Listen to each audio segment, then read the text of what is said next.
is fighting against U.S. Western hegemony, revealing dozens of U.S. biological labs in Ukraine, opposing Ukraine's brutal violence against the Russian nationality in Ukraine, and throwing a blow to the autocratic regime of monopoly bourgeoisie in Ukraine that prohibits the dissemination of Marxist and communist ideas and banned the Ukrainian Communist Party. For these reasons, the Russian Communist Party and other progressive forces in the world are supporting the Russian action against the US and Western hegemony. This has led more people around the world to realize that imperialism is war, as Lenin famously put it. Third, the US and its allies in the West are promoting hegemonic and unilateral warm war and new Cold War, which has led more people in the world to support the progressive forces of the world as represented by China and Russia to team up and oppose hegemony. The new pattern of international politics today is characteristic of an imperialist alliance in confrontation with Russia and China, with the decline of US hegemony. Since Biden came to power, the United States has been actively building a trilateral security partnership with Britain and Australia, a quadrilateral security dialogue with Japan, India, and Australia, a Five Eyes alliance with UK, Canada, Australia, and New Zealand, and an Indo-Pacific economic framework. The US and UK plan to transfer weapon-grade nuclear materials to Australia to build nuclear submarines, and a series of nested small circles have been formed on the basis of the Group of Seven, and Britain followed the United States closely, as well as Japan. As the manifesto points out, today that struggle stands at a perilous juncture, this long-brewing crisis brought to a boil by the pandemic, manifestly making a poor contrast to China's manifold successes. The leading imperialist nations seeks to lead other imperialist and lackey countries in the new Cold War against China. Never has so much destructive power has been concentrated in so few irresponsible and desperate hands to wield against so great a majority of the world's people and peoples with an objective interest in socialism. Fourth, the outbreak of economic crisis in the West in 2008, the severe pandemic and conflict between Russia and Ukraine have accelerated the rise of the East and the fall of the West in the world economic structure, and has encouraged more people around the world to support the development of socialist China and the idea of cooperation and development in a community with a shared future for mankind. China will continue to work with friendly countries to build the Belt and Road Asian Infrastructure Investment Bank, the Shanghai Cooperation Organization, the BRICS, the Group of 77, and the Global Development Initiative, and increase funding for the Global Development Promotion Center of China International Development Cooperation Agency. This will greatly improve the development of national economy and people's livelihood in developing countries, including socialist countries. And the last point I want to make is that 2020 marks the 100th anniversary of the founding of the Soviet Union, which is worth commemoration and continuous study. As the manifesto rightly points out, the indefinite closeness of our tasks requires that we secure the legacy of the Soviet Union and all attempts to build socialism high settled with a historically just balance sheet of their achievements, limitations, and failures. These are a few points that I want to share with you here today. Thank you very much. I look forward to more detailed discussions. Thank you very much to Professor Chang En-fu, and thank you to Dr. Zhe Liu for reading us Professor Chang En-fu's remarks in English. Our next speaker will be Professor Buzgalin. Professor Alexander Buzgalin is a professor of economics at Moscow State University and is also the coordinator of the organization Alternatives. He's a member of the organizing committee of the Russian Social Forum and focuses on problems of Marxism's actuality under current conditions and the resulting challenges for left movements. So, Sasha, please go ahead. I'm very, very glad to participate in these wonderful debates. It's a very big event. Sometimes we cannot understand how we are important.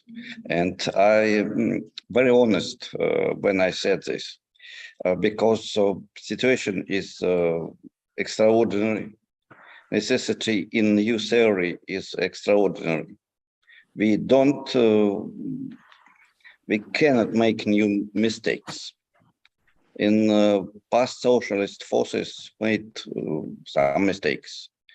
We had enormous debates about theory, and sometimes we made the not best choice. That's why now responsibility of theoretician is very important. It's like a responsibility of the constructor of airplane. Will it fly or will it collapse? It can be very good pilot, it can be very good workers, engineers. But if constructor, creator of airplane was wrong, it will not fly.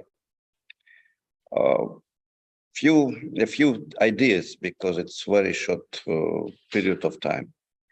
You are absolutely right in the manifesto that capitalism can change his form. We have new step in the development of capitalism, and the nature is the same, but with big changes. What kind of changes? First of all, it's necessary to take into the account again and again production between productive forces and contradiction between productive forces and production relations. Now we again, after 70 years of stagnation, have a necessity and opportunity of qualitative jump in technologies. And we don't have this jump. New technologies are used for nothing, for financial speculations, for show business, whatever. So we must tell this.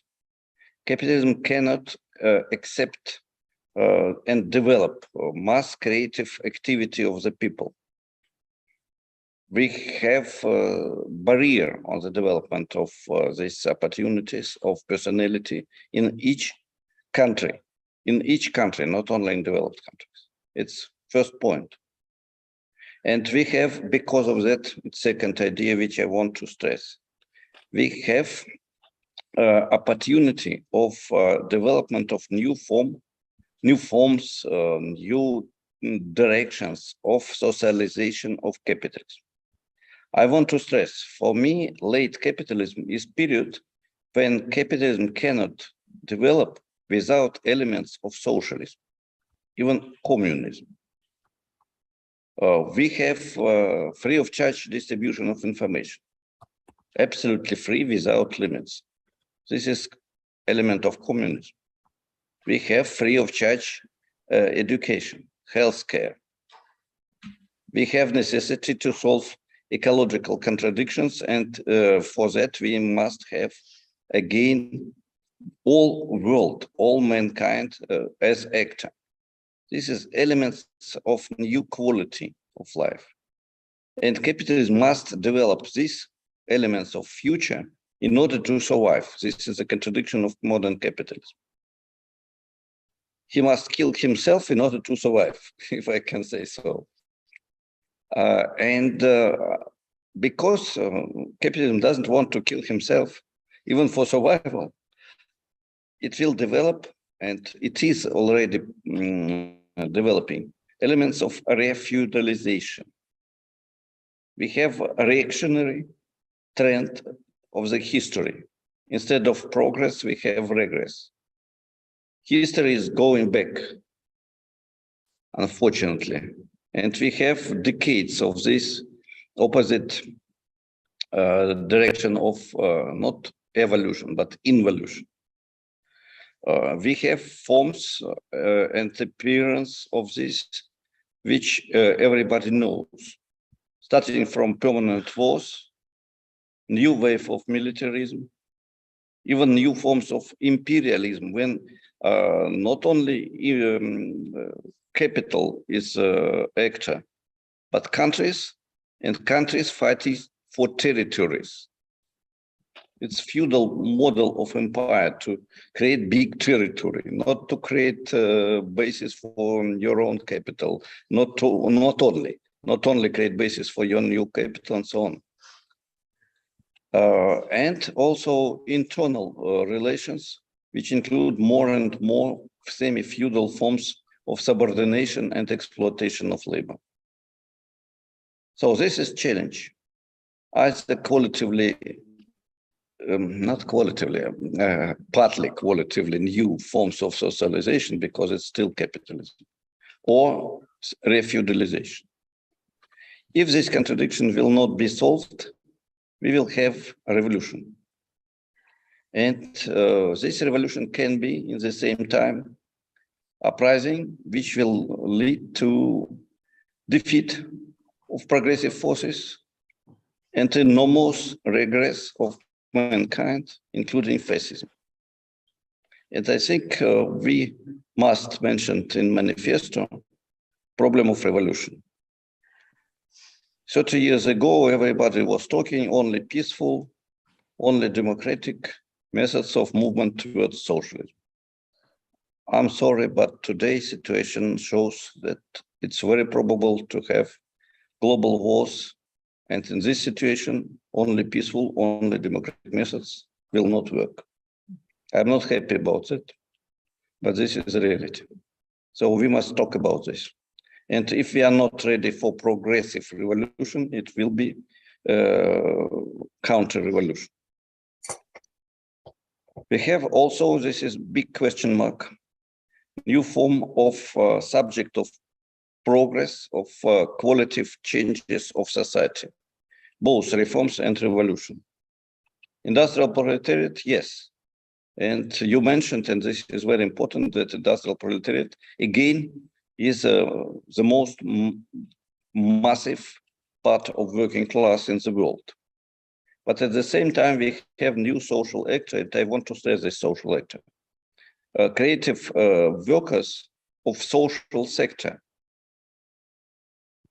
People working in education, in healthcare, in art, in many other spheres in social sector, in state sector, in many countries. And they have new conditions of labor, new contradictions, new problems, and they can be also very important part of movement forward. And maybe last idea, which I want to stress. Idea of so-called market socialism, a relation between market and socialism and so on. It's permanent discussion. I remember 40 years ago, nearly 40 years ago, I had the discussion with Ernst Mandel, one of the best theoreticians of Force International. And I asked Ernst, why you are speaking again and again about market and socialism? This is so old topic. Let's discuss new problem. And he said, Sasha, 50 years will pass and you will discuss the same. He was right.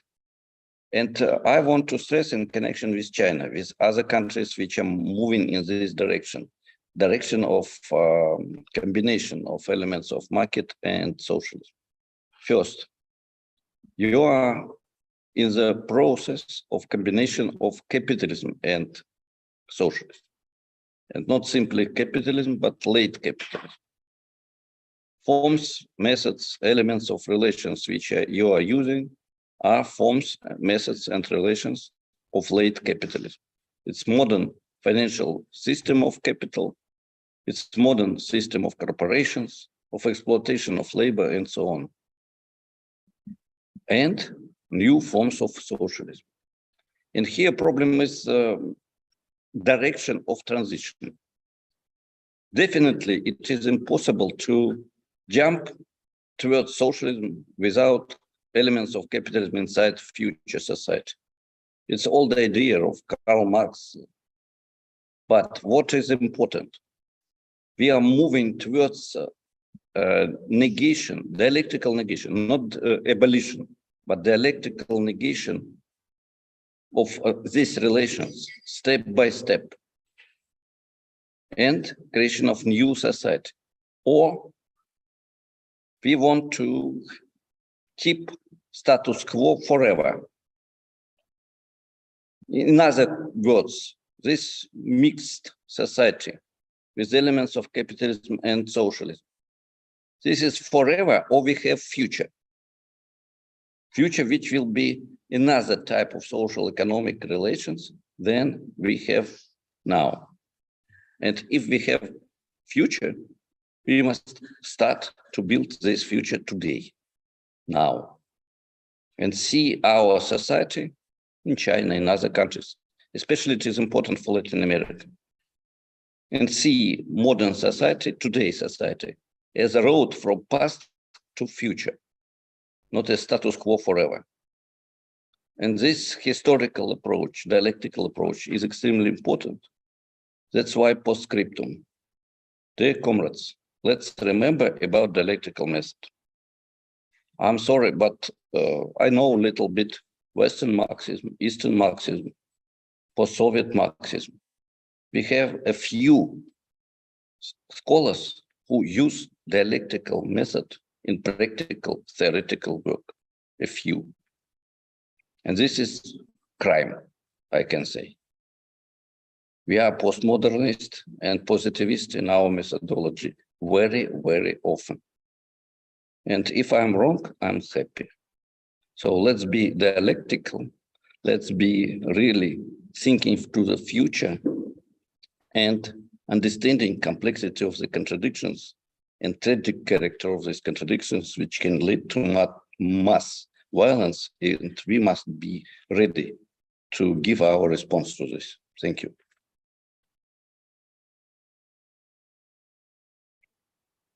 Thank you so much, Sasha, for those excellent reminders of the legacy of Marx, and also, of course, the way in which you and your colleagues have assimilated that in the post-Soviet school of critical Marxism, which I think is really very important and interesting, and very important for our manifesto as well. So thank you very much. Our next speaker is John Ross. John Ross is Senior Fellow at the Chongyang Institute for Financial Studies at Renmin University of China. Since 1992 and the publication in Russia of Why the Economic Reform Succeeded in China and Will Fail in Russia and Eastern Europe, he has authored, which was a very prescient article, he has authored over 500 published articles on China's economy and geopolitical relations. He has many followers on China's Weibo, the Chinese equivalent of Twitter, and his articles on China's economy have won several prizes in China. He's the author of 2 best-selling books published in Chinese, The Great Chess Game and Don't Misunderstand China's Economy. His new book in English is China's Great Road, Lessons for Marxist Theory and Socialist Practices. John, please go ahead.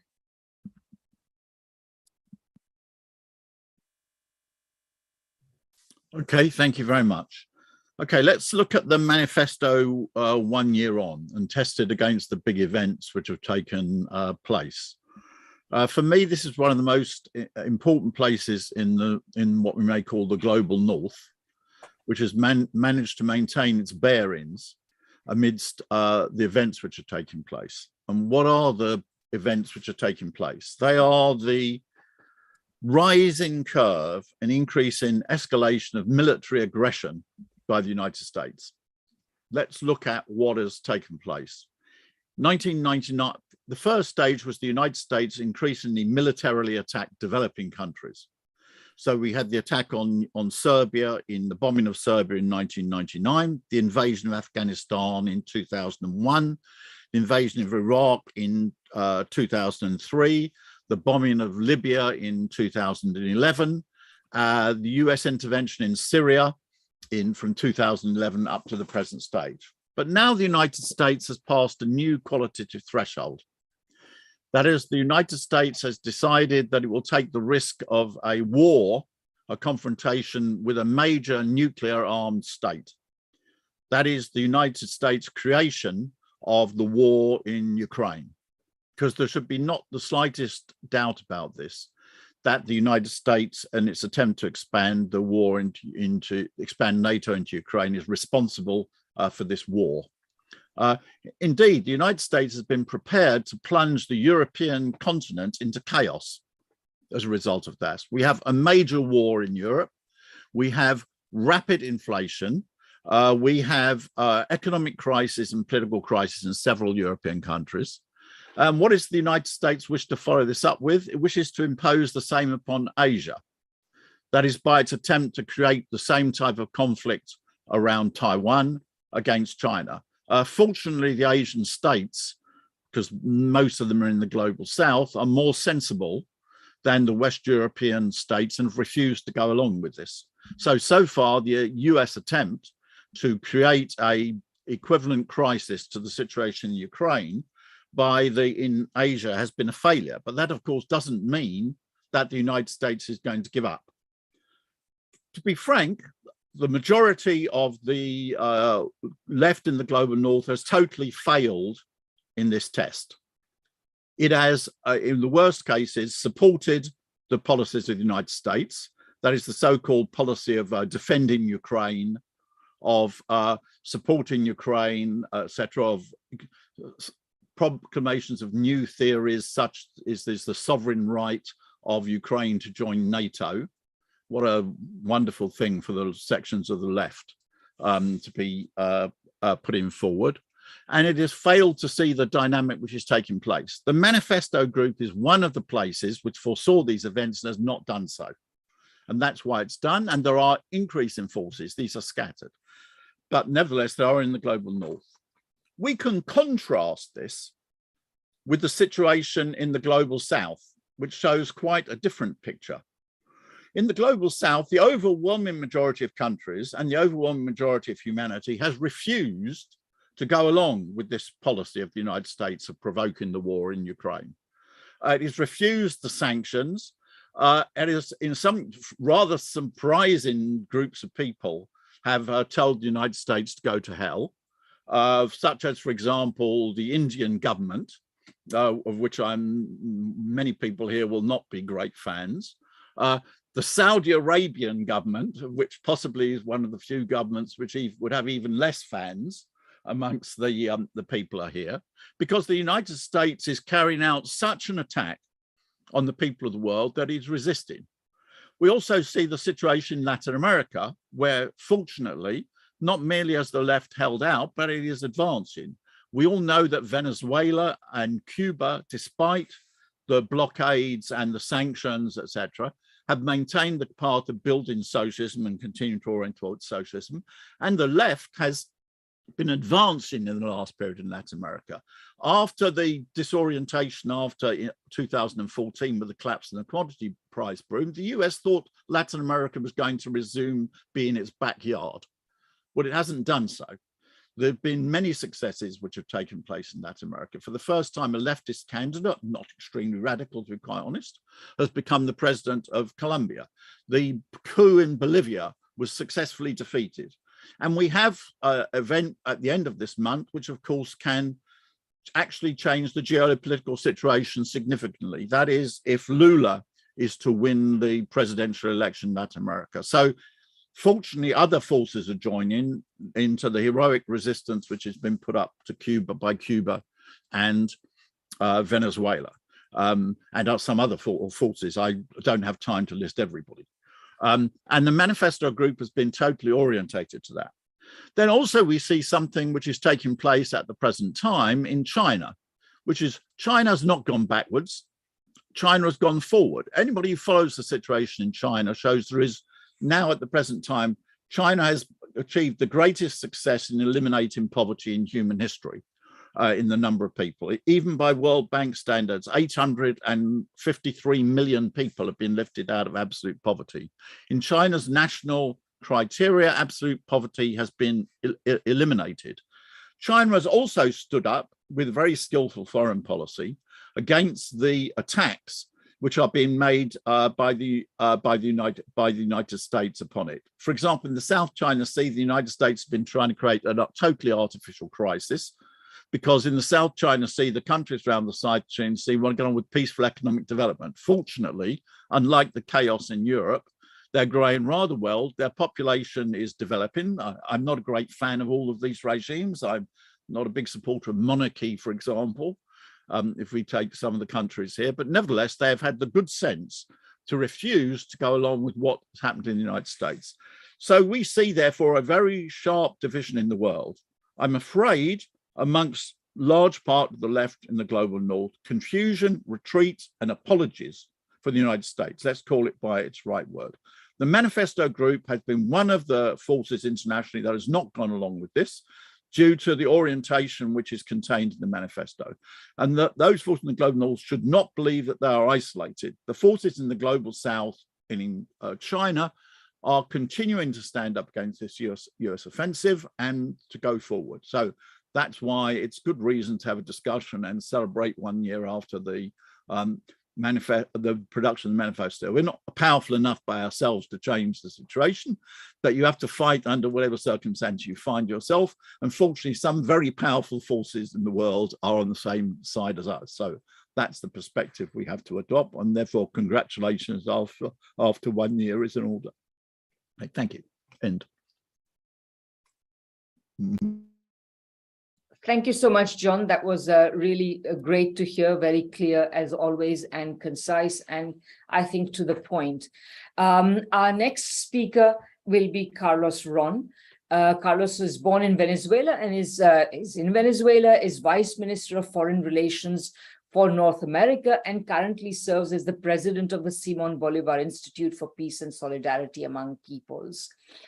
He has also served as Venezuela's chargé d'affaires in the United States from 2017 to 18. He represented Venezuela before the United States of America in 2014 to 18, and then in the federal, and then represented Venezuela in Brazil.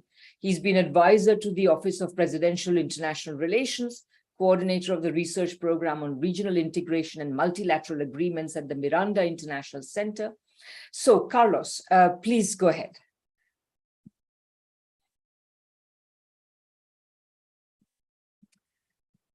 Carlos, are you there? Yes. Yes. Yes. Sorry, no worries. I seem to be having connection problems exactly when I'm about to speak. Oh dear. Well, first of all, thank you very much for this opportunity. And again, let me just express our congratulations for the 1 year anniversary of the Manifesto Group, for all the work that has been put into place and that will continue to be taking place, and our recognition and of course our solidarity. Looking at the text a year after, you know, and coming from, well, there's several things that we want to say, but you know, coming from a place, you know, in Latin America where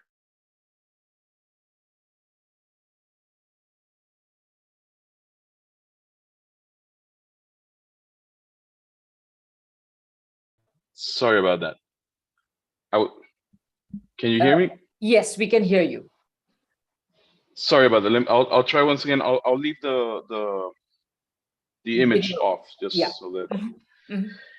So I was saying, coming from Latin America, from the anti-colonial and revolutionary tradition of Simon Bolivar, you know, who believed in the equilibrium of the universe concept as a concept which basically says, you know, the international order where different continents constituted gravitational centers, or what we would call today the poles, with enough strength to evenly maintain their relations and their interests. It is this necessity of this belief that led President Hugo Chavez to, you know, call for this concept of pluripolarity, which is very well explained and reinforced within the manifesto. So coming from this perspective, you know, I think we are seeing that in truth, history was not dead. With the victory, as our friend John Ross just reminded us of, the victory of President Petro in Colombia recently, we saw a very emotional and very important moment. which was during his swearing-in ceremony. He stopped the ceremony for 10 minutes, right when he actually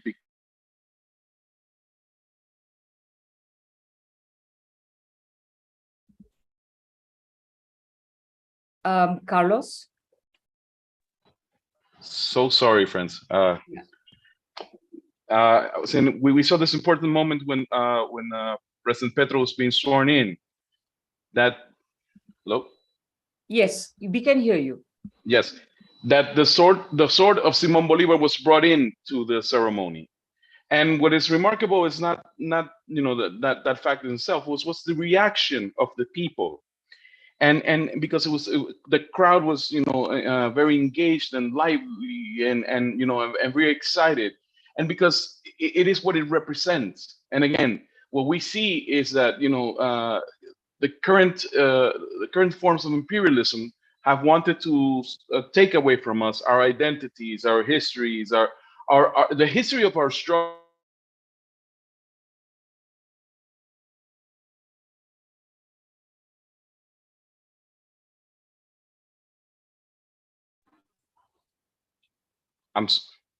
Sorry. I don't know if you want me to try one more time. I'm sorry. I'm sorry about this. It's not my fault. Let's try one more time. And if it doesn't work, then we will we will go to somebody else and maybe you can come back in later.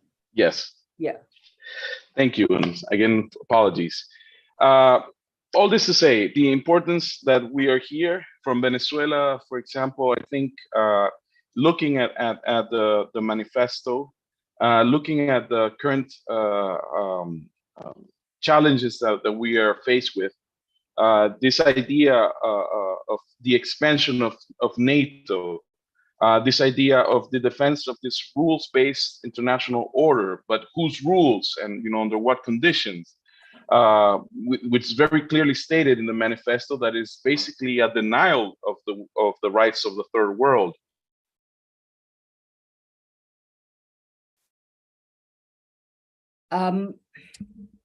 I think maybe what we should do is let Carlos maybe fix his internet connection, and for the moment we will go on to the next speaker, but then we will come back to Carlos to hear the rest of his speech.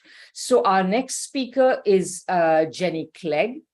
Jenny Clegg is an independent writer and researcher, former senior lecturer in international studies and longtime China specialist. She's also the author of an important book, China's Global Strategy Towards a Multipolar World, which was published in 2009. She's an activist also in the peace and anti-war movements. So Jenny, please go ahead. Thanks, Radhika. Yeah, rereading the manifesto, we can see, I think, a very strong sense of being on the brink of a momentous historical change. Nevertheless, the turn of events over the Ukraine conflict blindsided many and giving much pause for thought. I've been looking again at pluripolarity and multipolarity. Pluripolarity sees a variety of states, from imperialist to socialist, arising state by state from the contradictory processes of uneven and combined development as external conditions interact on internal class dynamics. But the whole is more than the sum of the parts. What's important is the overall configuration of power, which sets out a strategic terrain with patterns of interstate contradiction and coordination, which change as the underlying balance of power shifts. Multipolarity captures the shift from US hegemony towards a five-pole pattern of the EU, Japan, Russia, and China, as well as the United States, which since February the 24th, the US has dramatically sought to reverse, damaging Russia, subordinating the EU and Japan in readiness to turn directly to China. Pluripolarity and multipolarity are complementary, but the latter, I think, opens up wider directions and future scope, a game of Go, playing different parts of the board rather than a chess game of head-on confrontation between two state players. I also would now distinguish between a multipolarity in itself and a multipolarity for itself. A multipolarity in itself, the objective conditions, involves other states, likely strong rising regional powers, moving in with their own agendas to build or defend national strength where they perceive a vacuum left by US decline. Multipolarity for itself, the subjective conditions, involves conscious process. Rather than a series of uncoordinated national agendas, it involves a coordinated developmental effort which at once searches out opportunities to gradually undermine hegemonism while shaping through trial and error alternative arrangements to try and find the way to win without fighting. It's not for nothing, I think, that China consistently embraces the notion of the present era as one of peace and development. It does so by keeping the whole game of Go in view and looking to the long term, calculating possible moves ahead. I think that the manifesto now needs to bring the strategic element more into focus, the issues of war and peace, the crucial importance of the UN coming out of 2 world wars as a radical turning point in the path of capitalist development, with its recognition of national sovereignty and equality, opening the door to multipolarization. Nor should we forget how the peace movements of the 1980s and the international opposition to the Iraq War also formed poles in the emerging multipolarity, influencing the strategic balance. And right now, of course, the urgency of the struggle for peace and nuclear disarmament. I also want to say something about neoliberalism. The manifesto shows very clearly how this lies at the root of the current malaise. But when we see how the US is now using bullying and economic coercion to restructure the energy and arms markets, to control and monopolize new technologies, as well as weaponizing finance, is neoliberalism still the correct term? And right now in Britain, as crisis deepens, divisions in the Tory party are like cats on a hot tin roof, surely reflecting differing fractions of capital. And there are strategic issues here, I think, which neoliberalism as a general term does not really capture. And finally now, IMG seeks to celebrate and to explain the real achievements of socialism, but the history of socialism is also full of mistakes, and some terrible mistakes. IMG then must not be too generalizing, but must maintain a critical perspective. It must encourage debate and allow nuances to be explored in a respectful way, whether in addressing the non-aligned trend, the dualities of the Ukraine war, and indeed of Putin himself. Sectarianism is the bane of the left, and Mao Zedong saw doctrinarism and dogmatism as the worst of all errors. IMG should aim to be a broad forum of anti-imperialist and socialist discussion, and should avoid taking partisan positions which would squander its opportunities to build bridges of dialogue between anti-imperialists in the global north and global south. Going forward, from my own context in Britain, socialist demands, conflating intercourse for nationalisation, seem to exist in a vacuum detached from anti-imperialism and the international context. How to link the cost of living protests and calls for a ceasefire and peace negotiations over Ukraine, it seems the biggest challenge that we face. Internationally, I think we also need to take account of contradictions within counter-hegemony and within the global south. And lastly, to return to the question of internal and external, towards the end of the document, the manifesto talks about advances towards socialism in the near future involving international struggle as much as domestic class struggle. And it then says the key is seizing control of the state from capital, that is on a state-to-state basis. How do these two aspects of the international and the domestic fit together? And in relation to the 6 points at the end, how do these play out internationally as well as domestically? And here I think that China's initiatives on global development and global security deserve our particular attention. Thank you so much, Jenny, that you've given us a lot of food for thought. And I think as I listen to all of you, I'm thinking more and more that we should publish all of these statements on the manifesto website. I think that would be a really good thing to do. So thank you for all those excellent points. Our next speaker is Ajamu Baraka. Ajamu is the national organizer of the Black Alliance for Peace, and he was also the 2016 candidate for vice president on the Green Party ticket. Please go ahead, Ajamu. Thank you so much. It's a pleasure and really an honor to be part of this very important conversation to commemorate the one-year anniversary of this very historical document, this blueprint for how we move forward. We believe that this manifesto definitely captures the essential historical and contemporary contradictions and provides a framework for understanding, a framework of understanding for advancing popular and socialist peoples and nations. We also understand that this process of how we arrive at socialist transformation is a process that is under debate. We understand that there are some who still believe that a peaceful transition is possible. We hope that to be the case, but we understand we have a position that suggests otherwise. I'm representing the Black Alliance of Peace. The Black Alliance of Peace is a multi-tendency anti-imperialist organization situated within the Black community. I have to move now. Within the revolutionary forces, within the Black revolutionary forces within the U.S.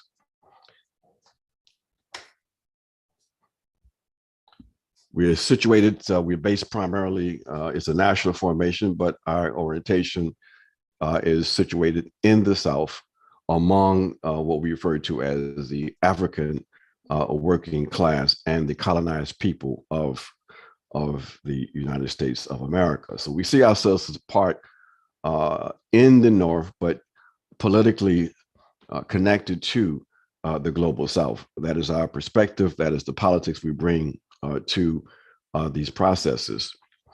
We argue that it's absolutely necessary for revolutionary forces in the global North in particular to understand this current period, and to understand that the struggle for socialism is an intensifying struggle, and that it requires addressing the contradictions we see among what we refer to as the liberal left in the North. The consistent providing ideological cover, justifications for imperialist penetration, imperialist moves has to be confronted. There can be no hesitation, no shyness on the part of Northern forces to address these contradictions, and that worry about the smearing campaigns that result from that. They have resurfaced all of these cute little terms, tankies, and all of that. We can't allow that to undermine our politics and the kind of solidarity that we need to develop in order to defeat this imperialist monster. So we say we're going to continue to go forward and raise the contradictions.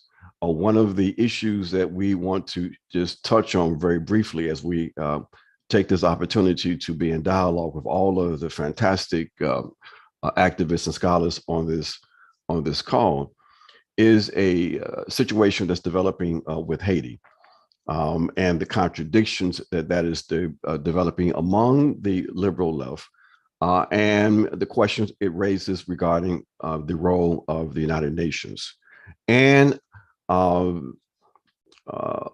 nations that we are talking about today.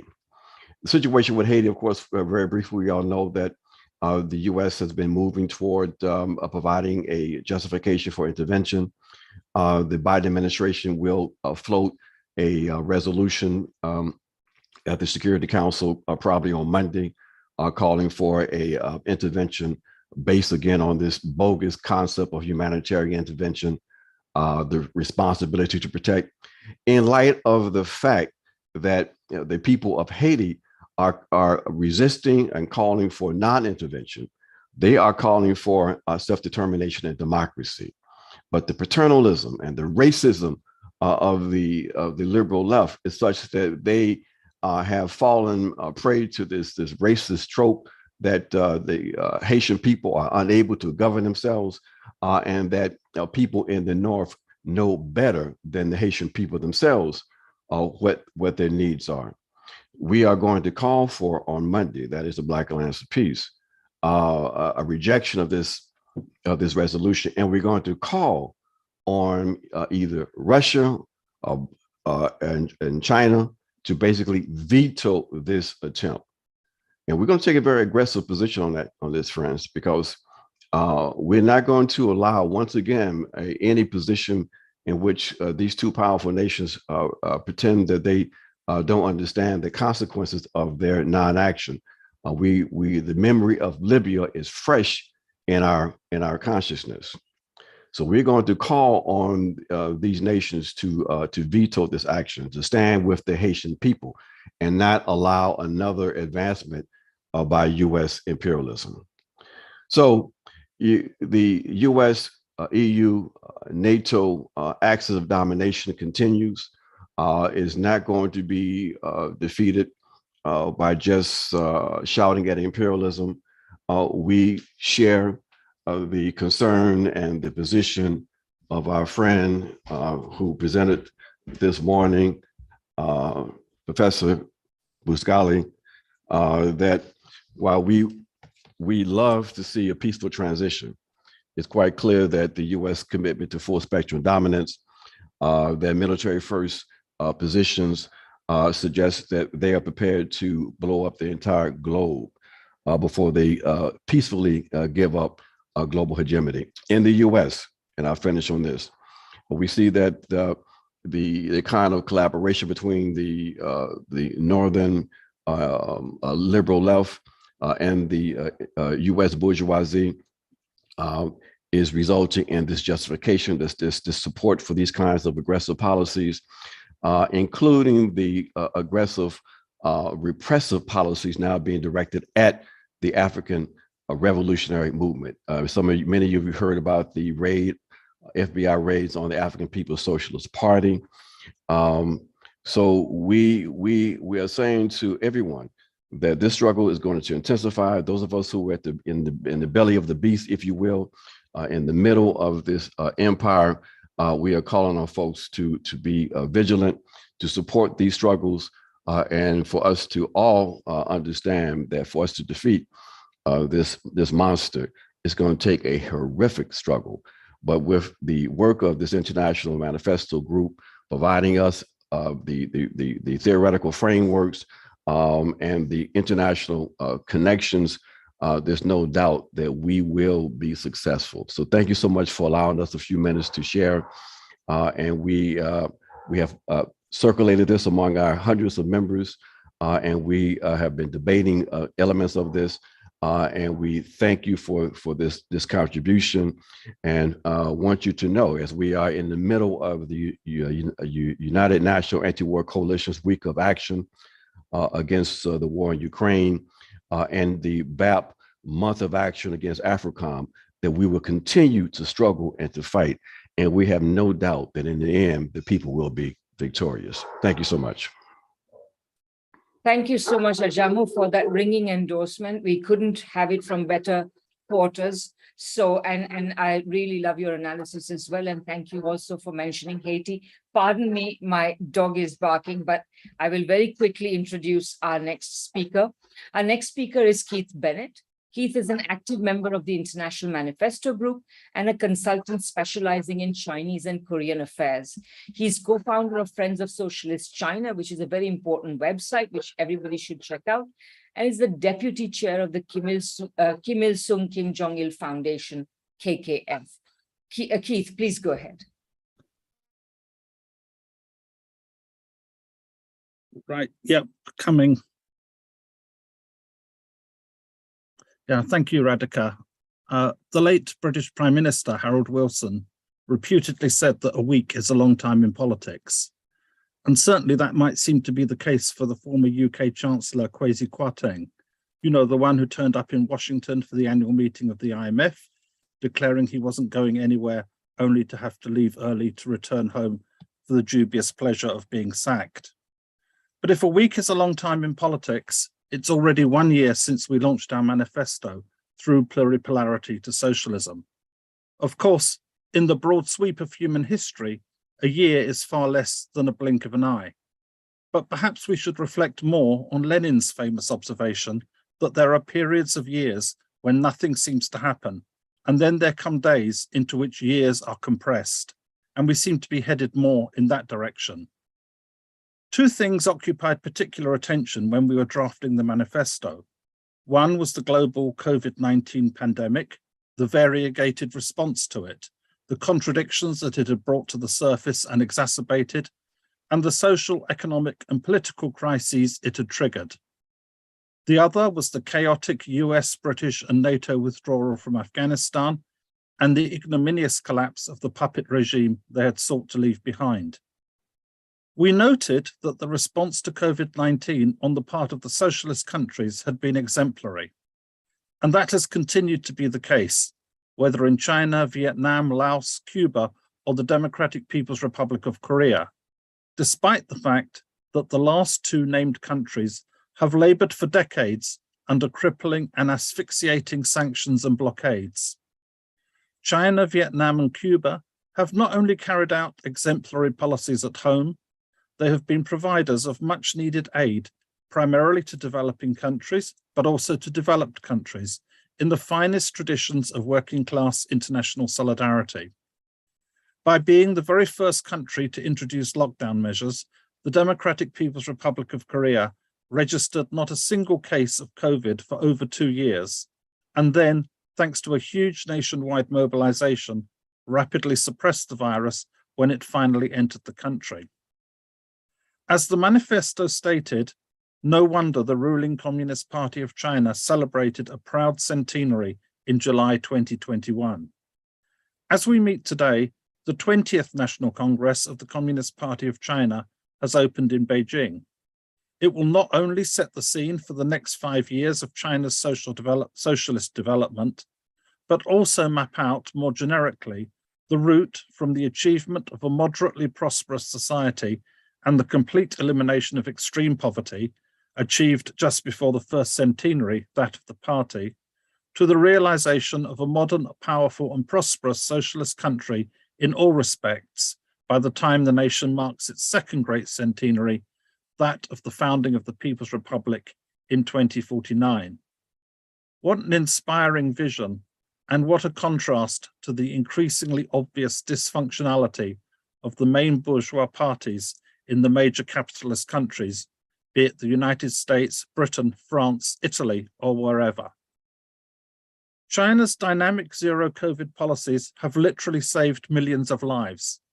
Yet the more lives they have saved, the more hysterically they are denounced in the imperialist world by politicians, the media, and so-called talking heads alike. Government ministers in Britain, or at least people who were government ministers the last time one looked, it really is becoming hard to keep up here, constantly tell us that COVID is over. As supposed proof, one reason cited is that Britain is the only European country with no COVID-related restrictions left in place. Such a great achievement. But rather than constituting a victory over COVID, it simply gives us the dubious honor of having, in Engels' entirely apt description, the most socially murderous government in our continent. 2 days ago, the Office of National Statistics estimated that 1 in 37 people in the UK currently has COVID, a rise from 1 in 50 a week before. It further highlighted the danger of a COVID and flu twindemic this coming winter. Turning to the imperialist retreat from Afghanistan, a process that unfolded with extraordinary rapidity as we were finalizing our draft, The chaotic and at times pitiful scenes that unfolded at Kabul, particularly around the airport and the road leading to it from the city, reminded one of nothing so much as events on a day that some of us are old enough to remember, a day in spring 1975 when the helicopters fleeing from the roof of the US Embassy marked the moment when Saigon became Ho Chi Minh City. But whilst the return of the Taliban undoubtedly marked a defeat for US imperialism, it did not represent a victory for progressive humanity in the way that the victory of the Vietnamese communists, supported by the Soviet Union, China, and the entire socialist camp did. What the defeat in Afghanistan means for the global struggle against imperialism and the world balance of forces is naturally a topic for study and debate. Certainly, as with Iraq, only more dramatically, it shows that, despite decades of effort, heartless brutality, and trillions of dollars, US-led imperialism is not capable of solving a single problem, cannot achieve any sustainable victory, cannot subdue a people who rise in resistance, even if they are mobilized around an anachronistic ideology, are equipped with simple weapons, and lack significant external support. This is a stark and demonstrable fact that should be noted by people in any and every country suffering under the heel of imperialism. At the same time, I would argue that those comrades who argued that a prime purpose of imperialism's hasty retreat was to position itself more strategically vis-à-vis its two principal adversaries, China and Russia, appear to have been largely vindicated. NATO's proxy war against Russia, which it seems determined to fight to the last Ukrainian, combined with the new Cold War against China, which has only intensified under the Biden administration, whether viewed from the perspective of Pelosi's visit to Taiwan in early August or this last week's new national security strategy, means that the danger of nuclear war has never been greater. This is something that should vitally concern every human being on Earth. Our manifesto noted, Rosa Luxemburg famously feared that the alternative to socialism was barbarism. Today, however, it is human and planetary annihilation. This is true whether we look at it from the perspective of the threat of nuclear war, zoonotic pandemics, of which COVID-19 is certainly not the last, or the looming climate catastrophe. The existential threats staring humanity in the face require socialist solutions. This is the context in which we have developed and are conducting our work. I believe we have a unique role to play as a global network of socialist and Marxist scholars and activists from different traditions and backgrounds, but who have arrived at a common but not identical position on the need to stand firmly on the soil of anti-imperialism and to recognize the indispensable and leading role of the socialist countries. Periods of great crises lead to profound political realignments. Nothing illustrates this more starkly than the road from the outbreak of war in Europe in the summer of 1914 through the October Revolution to the founding of the Communist International. Today, the international left, in an inevitably confused, contradictory, and partial way, is embarked on a realignment and recomposition no less fundamental than that of our forebears a little over a century ago.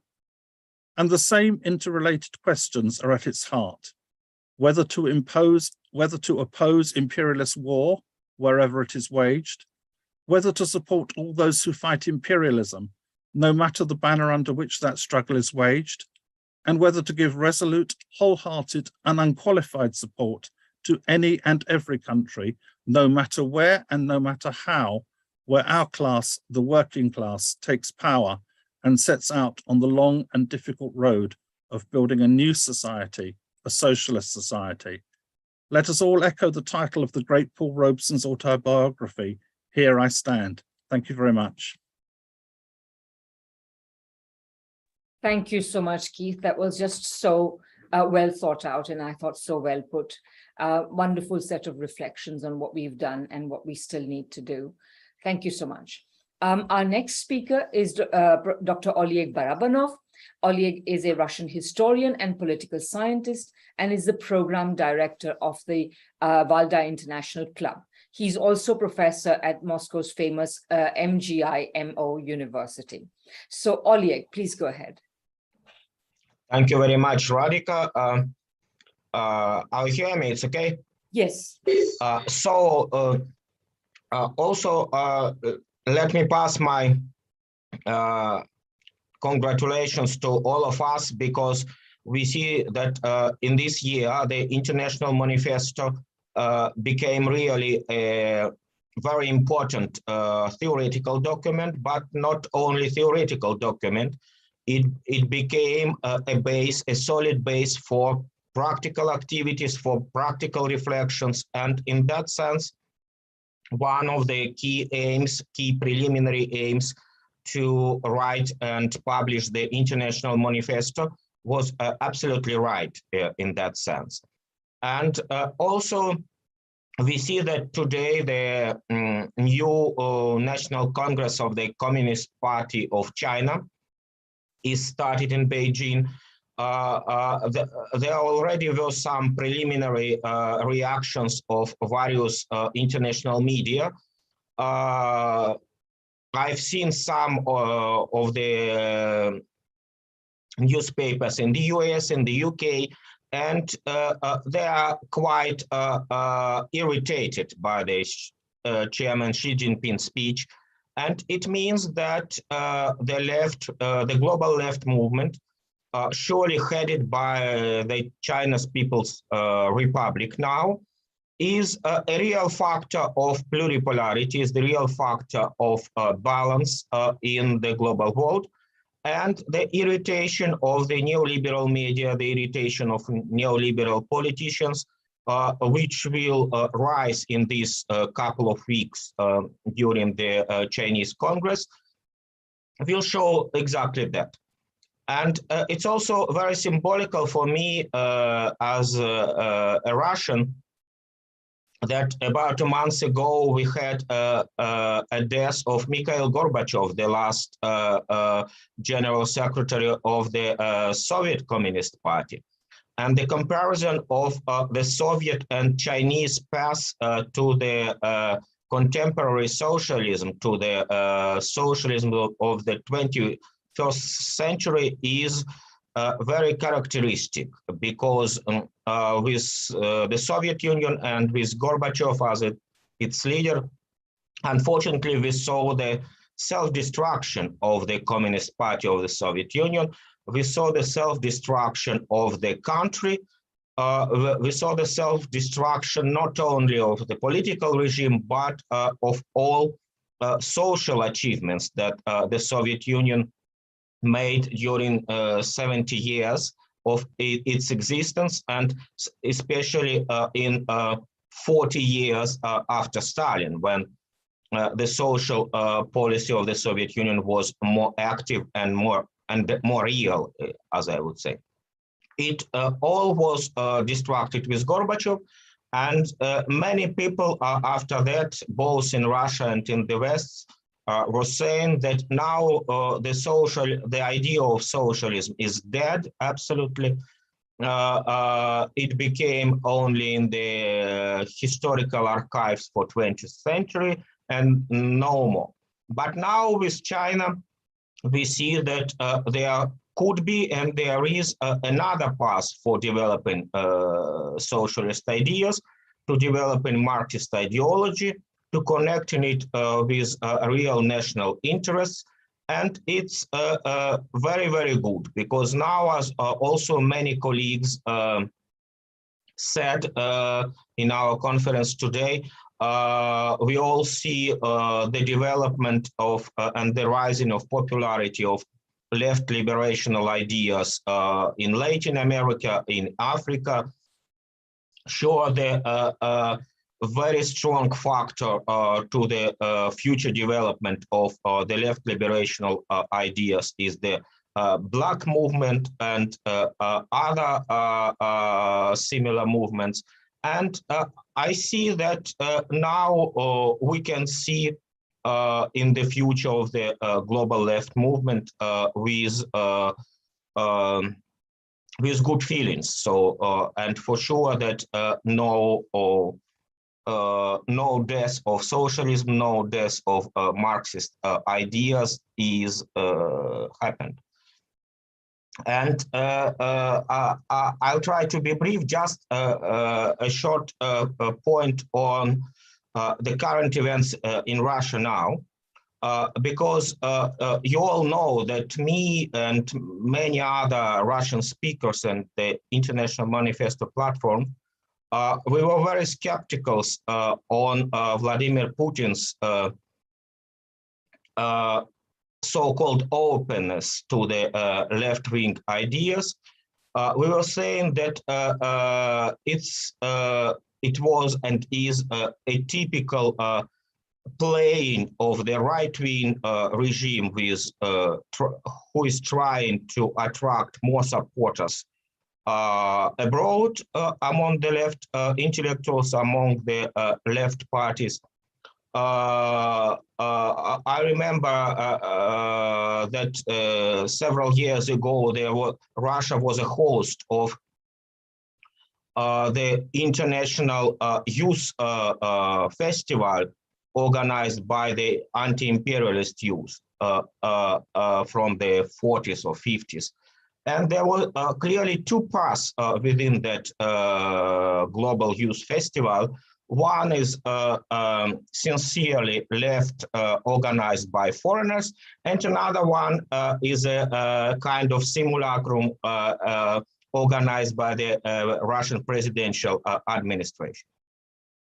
And now, what was interesting in the official Kremlin's position to the left, that now in the situation of the war dangers, with the situation of the started mobilization within Russia, Putin for the first time mentioned Vladimir Lenin, not as a problem for all contemporary problems in Russia, but with rather good words. He said that now we see that we must keep heritage of our three former leaders, the Emperor Nicholas II, the last emperor of the empire, Stalin and Lenin. And I was quite surprised that for him it was the first time to speak about Lenin with good intentions. Still, I'm not sure that he is sincere, that he is not continuing to only to play with the left ideas, but and we see that also that the position of the left forces, the real left forces in Russia is quite difficult now.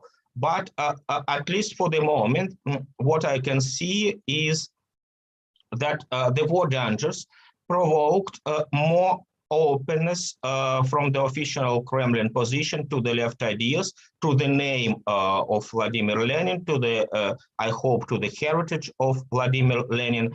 And many Russian economists are quite openly started to speak at the Russian television now on the ideas to restore the state economy, to the ideas to restore the economic, at least the economic, not political socialism, and so on.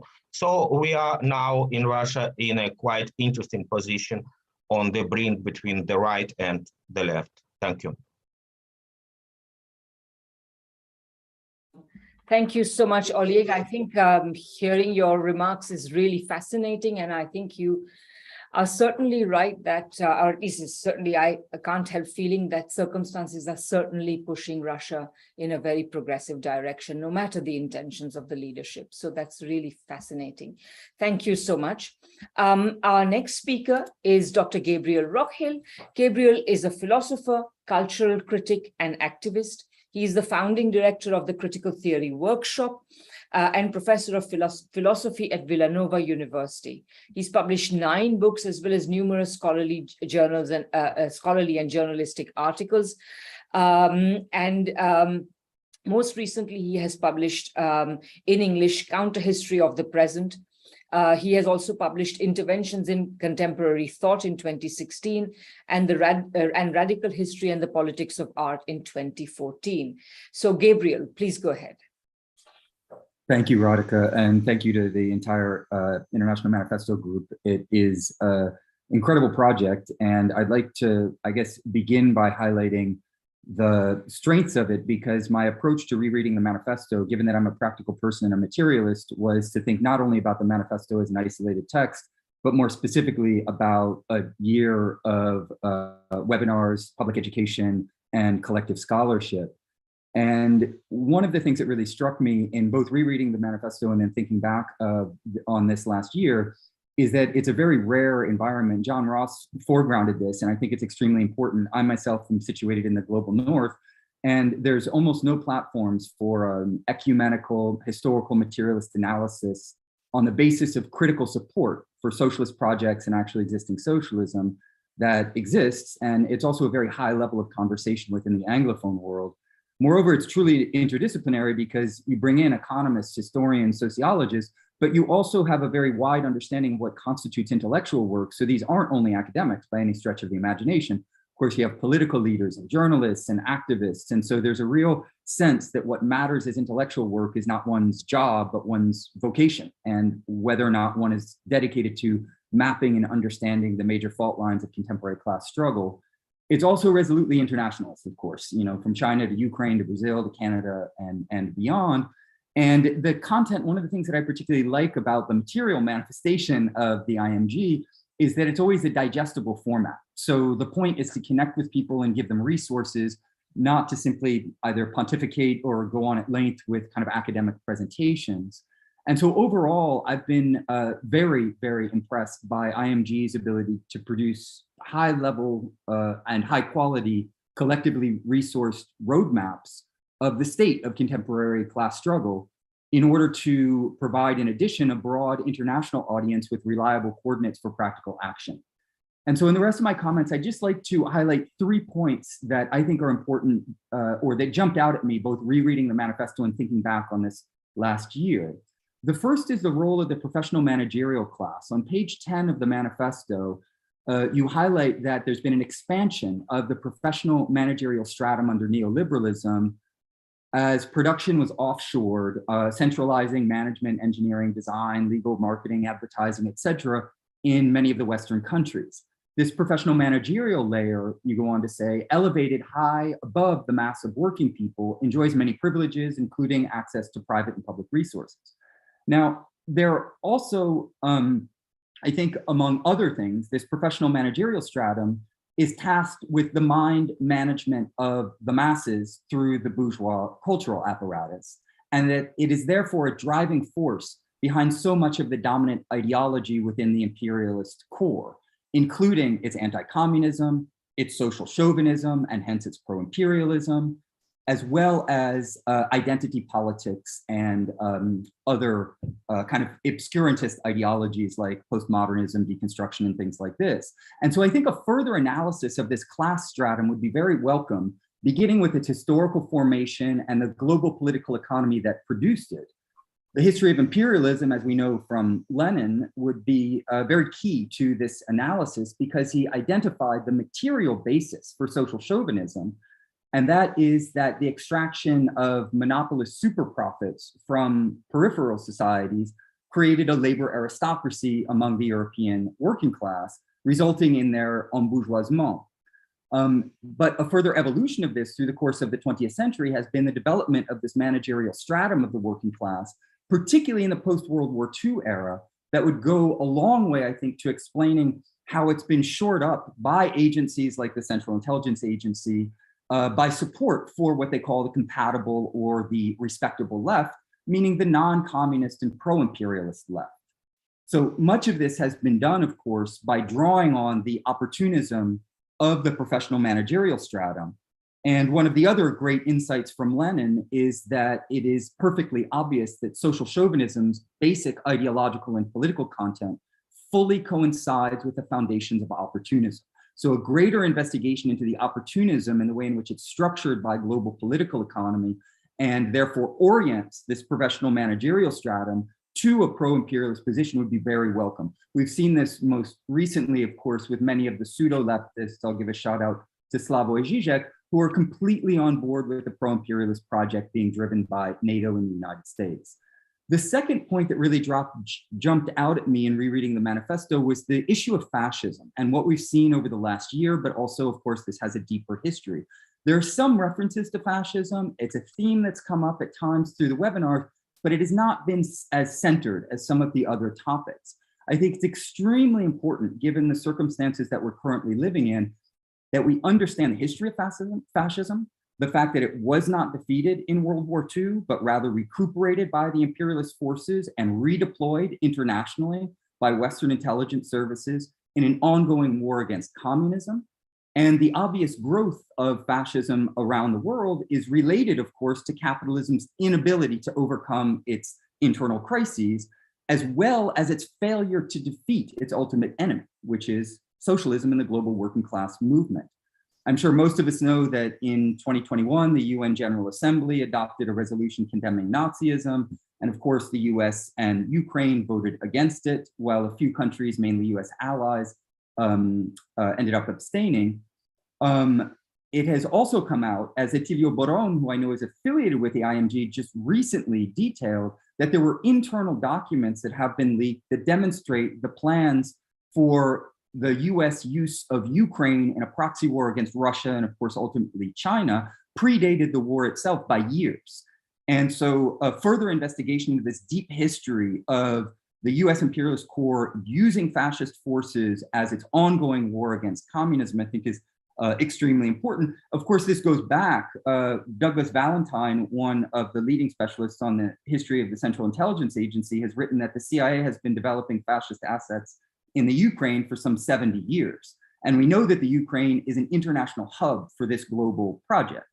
Moreover, we also know that fascism is on the march in the imperialist core, right? We see this, of course, in the country that I'm currently based in the United States, but we've seen it across Europe. And in fact, after I wrap up my comments, I'll share, if I can, 2 maps of Europe in 1988 and Europe in 2022, where we see the disappearance of the red countries in the East, and we see fascism on the march from Orban to Meloni to, you know, the Le Pen movement in France, even though it hasn't taken power, is still a very powerful organization, and so forth. So we need to understand what fascism is, how it's rooted in the history of capitalism, and in particular moments of capitalist crisis, and how its principal enemy is socialism. And we have to also study the history of how to fight and win against fascism. I'll mention just very briefly in passing, there was a 2019 resolution by the European Parliament that's very important to know about, and it's gotten a lot of discussion within the European left, but not so much, at least that I've seen, within North America and beyond. And that is a resolution that basically solidifies a revisionist position that equates fascism with communism and, quote, condemns all manifestations and propagation of totalitarian ideologies such as Nazism or communism. So the position of the European Union is explicitly anti-communist and explicitly revisionist in identifying fascism with communism. The last thing that I'd say is that there's a series of laudatory goals that conclude the manifesto, all of which I completely support. But they leave me with a fundamental question, and that is, how can we best practically implement or achieve some of these goals?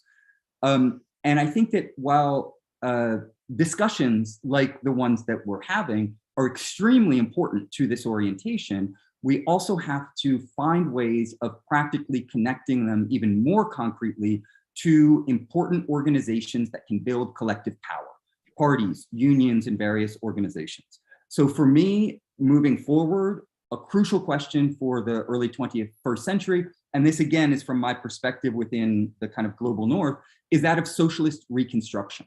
How can we, as inheritors of many parties and organizational structures that have an unfortunate history of social chauvinism in certain cases, or reformist agendas in others, how can we, in moving forward, further develop parties and organizations that actually build working class power in the struggle against imperialism, the struggle for peace, the struggle for socialism? And in order to do that, I think that we have to really confront the anti-state, anti-party mantra that is the dominant ideology of the professional managerial stratum within the imperialist core, and arguably even more broadly than that.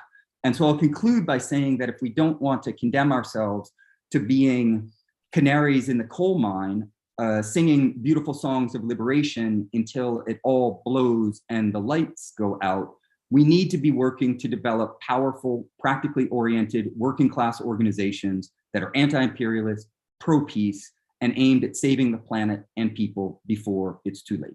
Thank you. Absolutely fantastic, Gabriel. I couldn't agree more with your wonderful 3 points. And I think you've just recruited yourself onto our liaison committee. So I think that you're absolutely right. We agree, and we have been working to some extent towards it. But of course, being an entirely volunteer organization, we also have some limitations. But you're so right. That's exactly what we have to do. And the scenario, the way in which you put it is exactly right. And actually, I should remember that Camilla Escalante also sort of said, you know, we've got to stop talking and start doing. And I think we've absolutely got to do that. Great. Thank you so much. We go on to our next speakers. And let me just say that we have about a handful of more speakers, 3 or 4 more speakers left. And then we will have some open discussion so that members of the audience who would like to add their thoughts will have a chance to do that. Our next speaker is Sarah Flanders. Sarah is a longtime activist and author based in New York City. She's the leader of the United National Anti-War Coalition and the International Action Center. She's also the author of numerous books, including Capitalism on a Ventilator, The Impact of COVID-19 in China and the US, which she co-authored with Lee Siew-hin, and NATO in the Balkans, Voices of Opposition, co-authored with Ramsey Clark. Also, her latest book is Sanctions, A Wrecking Ball in a Global Economy. So Sarah, please take the floor.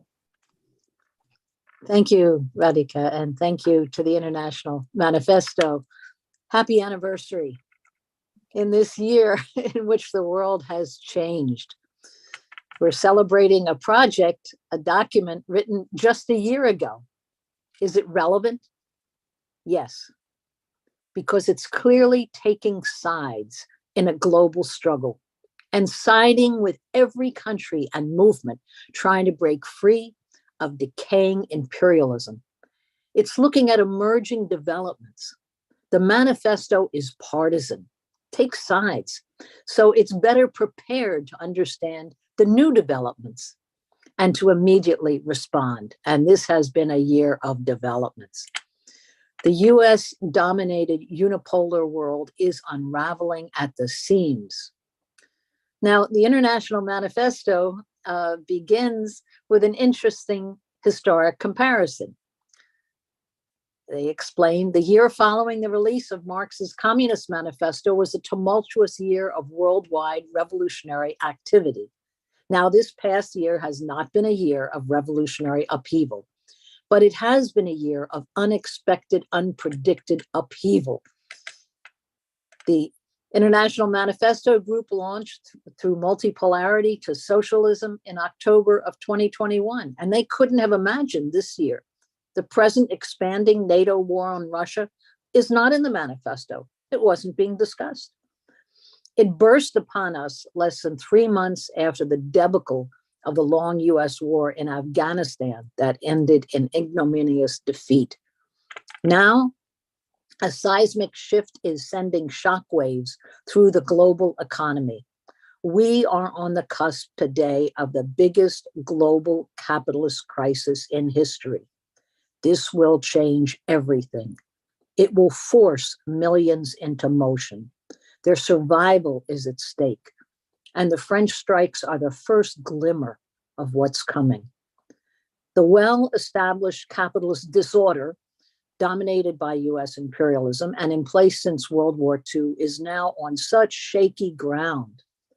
According to the IMF, all economic indicators point to a severe economic contraction in 2023. The Federal Reserve is shutting down the US and the global economy with rate hikes. In comparison, China's cohesion and continued socialist construction is a game changer in world terms. China has become the biggest threat to the imperialist world order. 2/3 of the world's countries today trade more with China than the US.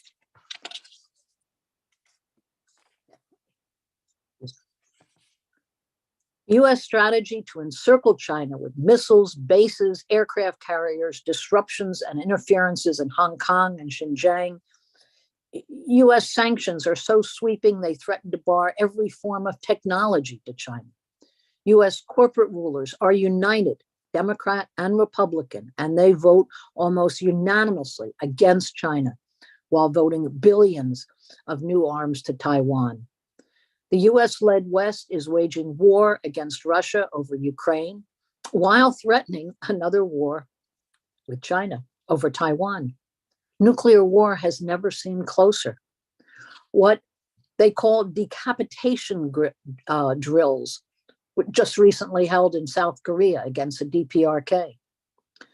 So in all of this, the manifesto represents, as it says, many socialist traditions and a new sense of collaboration, of learning from each other and taking stock of a radically different world. The manifesto recognizes the Soviet Union's demise set socialism back, but was not the end of socialism, only the end of socialism's beginnings. And the road to socialism, communism, is long. The manifesto described a world divided, a complex world full of shifting new alliances, but new potential. On one side are the countries struggling to assert national identity, sovereignty, gain a foothold of development. Not all are building socialism, but they're struggling to break free and develop global relations and exchanges. Imperialist pressure on each effort at socialist revolution continues, but also attacking every effort of economic and political progress. Large developing capitalist countries such as Brazil, India, Russia, Turkey are re-examining their options and past alliances. The BRICS and the Shanghai Cooperation confirm that there's new possibilities. And Latin America and Africa are embracing this and are in upheaval, and they're reviving. China's development and trade challenges the rounds of new sanctions that punish every defiant country, whether Syria, Cuba, Venezuela, DPRK, Korea, or Yemen, with blockading medicine, oil, food. But suddenly, the global South has the potential of more favorable trade and infrastructure. This opens liberating potential. Now, in this global divide, on the other side is a gang of predators, literally predators who can only survive by drinking the blood, raiding the resources and the labor, dominating global markets. US imperialism leads this pack of hungry predators. The unipolar world is dominated by the IMF, the World Bank, and NATO, the US commanded military alliance. Any infraction brings destabilizing economic sanctions and regime change operations. And that is the world that is being challenged. Into this mix, the US and the EU and their allies have an army of propagandists who claim that they represent freedom and human rights and democracy, that regime change operations are popular uprisings, these color revolutions. China's refusal in all of this to go along with the sanctions, especially on Russia, it's a game changer globally. Other nations can now stand up because they have an alternative. And what a surprise. The entire global South has stood up to these sanctions. To the shock of US war strategists, no countries in Africa, Latin America, the Caribbean, and most of Asia accepted the US, EU, UK sanctions. The open defiance of so many countries and major trading blocs is a stunning confirmation of the weakening hold of US economic power. China's productive capacity, its economic growth, is a very real threat because capitalism is all about markets. Capitalism must expand, and the US and the Western Bloc are no longer the main producer or the main lender. What a blow. US global hegemony is threatened, and the unipolar world's days are numbered. The clash is it's larger than just a gas pipeline.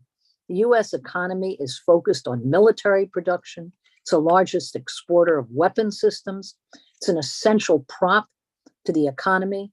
It's the endless capacity to destroy, but not to rebuild. So in closing, I want to say that US imperialism is unable to match China's Belt and Road development plans. More than 138 countries have signed on for new ports, railroads, industrial hubs, and low interest loans. China's Belt and Road development loans are more attractive than US weapon systems and the harsh austerity plans that are attached to the IMF and World Bank loans. So these contradictions are growing. 90% of all trade in the world is done in US dollars. And the US policy now of raising interest rates strengthens the dollar against every other currency. It's going to make food and essentials far more expensive everywhere in the world, not just in the US or in the West. It will hurt most of the poorest people of the world, where 85% of the people of this planet live, in the global South. This is the world we face. Capitalist overproduction is a permanent feature of capitalism. It drowns and overwhelms their system, but it means hunger, not plenty, for billions. Our task is to do everything in our power to make this decaying, corrupt, brutal system ungovernable. We need to stand with and defend the many forms of resistance that are emerging. They represent the future, and they are coming forth. A better world is in birth. Thank you, Sarah. That is a wonderfully optimistic thing to say in these times, which often seem so dark, so clouded over. But thanks for pointing to the silver lining, of which we hope we are a part, however small it may be.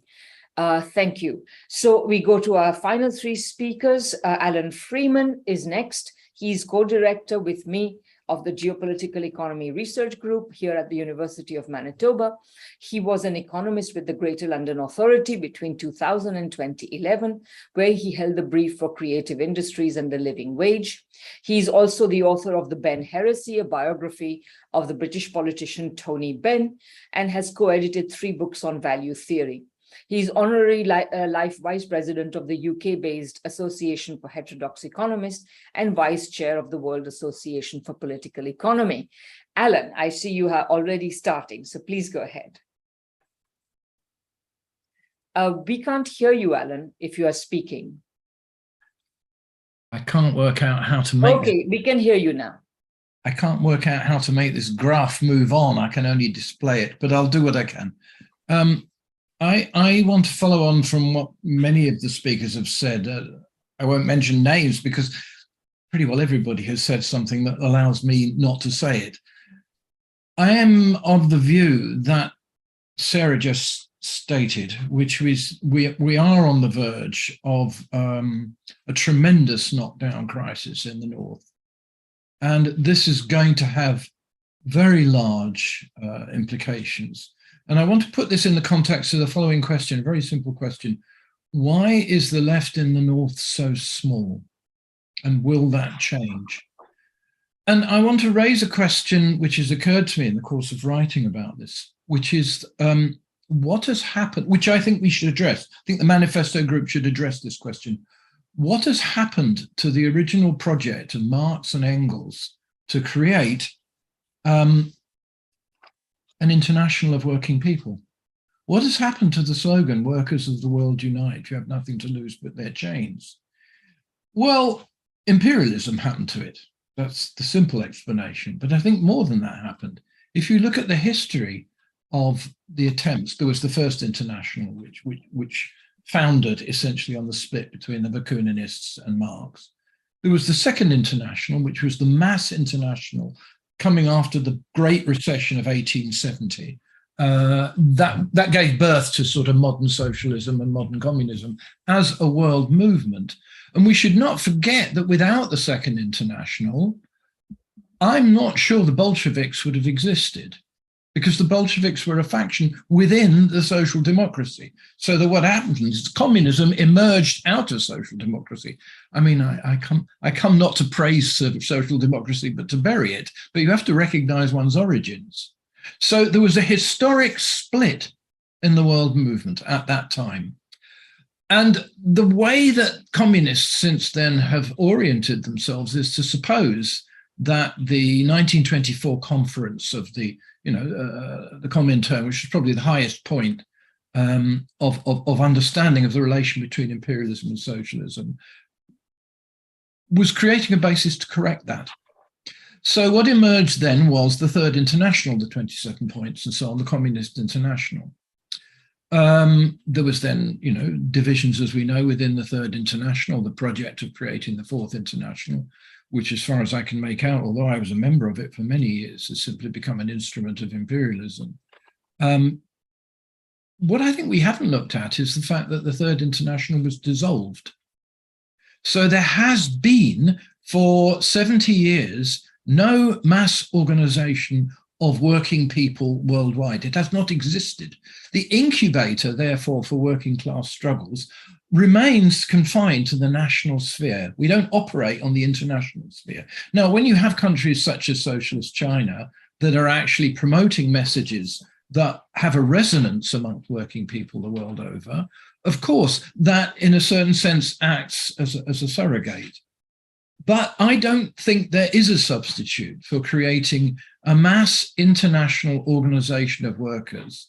And our task in that is phenomenally important, because we have to create we have to attempt to create mass organizations of propertyless people in the global north that recognize what is set out in the manifesto. That's an immense task. And of course, we can't do it on our own. And I think the points that were made by Jenny about avoiding sectarianism is extremely important. We're not a new party. We're not a Fifth International. We're a forum for discussion. We're a forum for encounter from different currents the world over, in which I think that, the priority that we have is that we want the global north to learn from the global south. So is that possible? I think it is. This first graph I've put here, I mean, I've shown this before, but I think it's phenomenally important, is what is driving this whole damn thing is that imperial capitalism has been declining since 1960. Now, the name given to this, I think, has been referred to as, the long decline. But I think people don't realize how long it is. And it is now at rock bottom. Now, what does that mean? It means, because the United States is driving this whole thing, but all countries are in decline. This is an average of the whole of the North, is that the only way that the United States of America can maintain its world dominance is by driving everybody else down. That's the source of the military attacks that Keith mentioned. That's the source of, that's why, as John said, they're going to this immensely risky provocation of actually going for an all-out war with a major nuclear power, probably the major nuclear power in the world apart from the US, maybe the major nuclear power full stop, which is an unbelievably risky undertaking. Why are they doing it? Because they have no choice. That's the crucial thing to realize. I think one of the things that the left is very confused about in the North is they envisage some kind of return to normality. There will be no more normality. We are living in normality now, and it only gets worse. So the US is smashing into a very disoriented population, which has lived on the mythology of social democracy, or, which I think is just a branch of liberalism. Which is that basically we are superior to the rest of the world, we're richer than the rest of the world, therefore we must be better, and therefore we just carry on doing what we're doing. I think the reason is quite simple: people are not suffering. I'm sorry to say this, but I did a little calculation of the number of poor people in various parts of the world by the standards set by the United States. Now, if you take the US poverty line, which is 2780 a day, I believe, the percentage of the population of sub-Saharan Africa, which lives below the poverty line of the USA, is 92%. So the North American population is not being treated well, particularly Black people, people of color. But compared with what the situation is in sub-Saharan Africa or the Middle East or South Asia, Latin America, there is no comparison. There is no comparison. And that is what is driving multipolarity. Why is Saudi Arabia and India and countries like that finally coming together and forming some sort of very disparate, economically disparate bloc? Because the US dollar no longer offers them a way forward. So therefore, the US, and Michael Hudson has pointed this out, is not merely attacking the global South, it's attacking Europe. Europe is in the target, is in the gun sights. And, you know, the whole Nord Stream thing is all about basically, you know, as the original project of NATO was described, you know, keep America in, keep Russia out, and keep Germany down. And I don't think there's any partner in Europe. I think this is the whole Liz Truss phenomenon, the Boris Johnson phenomenon, is sort of crazy belief that you can be a kind of 53rd state. There's nobody in Europe that America is bailing out because it hasn't got the resources to do it. It can't bail anybody out. So I think that you will get a very major crisis in the North in which austerity will be at the front. Now, what's the relation between that and war? Scott Ritter has said this in some of the platforms I've shared with him. He says the real test for the anti-war movement will be whether it links the battle against the attack on its own people that is now going to, which is starting now, it's unfolding as we speak. Will they draw the connection between that and the war? That's the real test. If they draw that connection, and there are signs that in some places, some of the Czech mobilizations were very interesting because there was people linking the war to austerity. And what it first takes the following form. We're not against the war, but we're not willing to pay for it. And we should be open to such currents. We shouldn't say these currents are not true anti-imperialists, not true Bolsheviks. I think we have to be extremely open. We have to get in debates with them. And in particular, those debates must ensure that we move them away from the fascist positions to which they're now being drawn, as has been pointed out. But I think that there's possibility that the necessity is of mass currents in the North that say we would rather have our own situation dealt with properly than have this war. And if you get that, I think you're going to begin to get a very different arrangement to that. And we have to be ready for that. We have to be open to debate with forces who are not going to come as you know, agreeing with everything in the manifesto, but are beginning to question the war. So I think that's an extremely important next stage of our development. The final thing I want to say is this: what's happening in the global South? I think what Oleg said is what I actually expected. I mean, it's one of the things I've been quietly saying to me. You can't run a war without communism.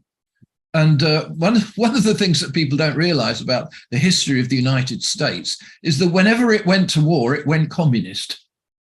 The whole of the United States economy during the war was taken over by the state. Now, it was taken over in a very peculiar way because the state was actually run by the corporations. So they set up, you know, sort of the War Management Board, which is all the big corporations in America, and they organized the state to tell people what to produce, to organize a command economy.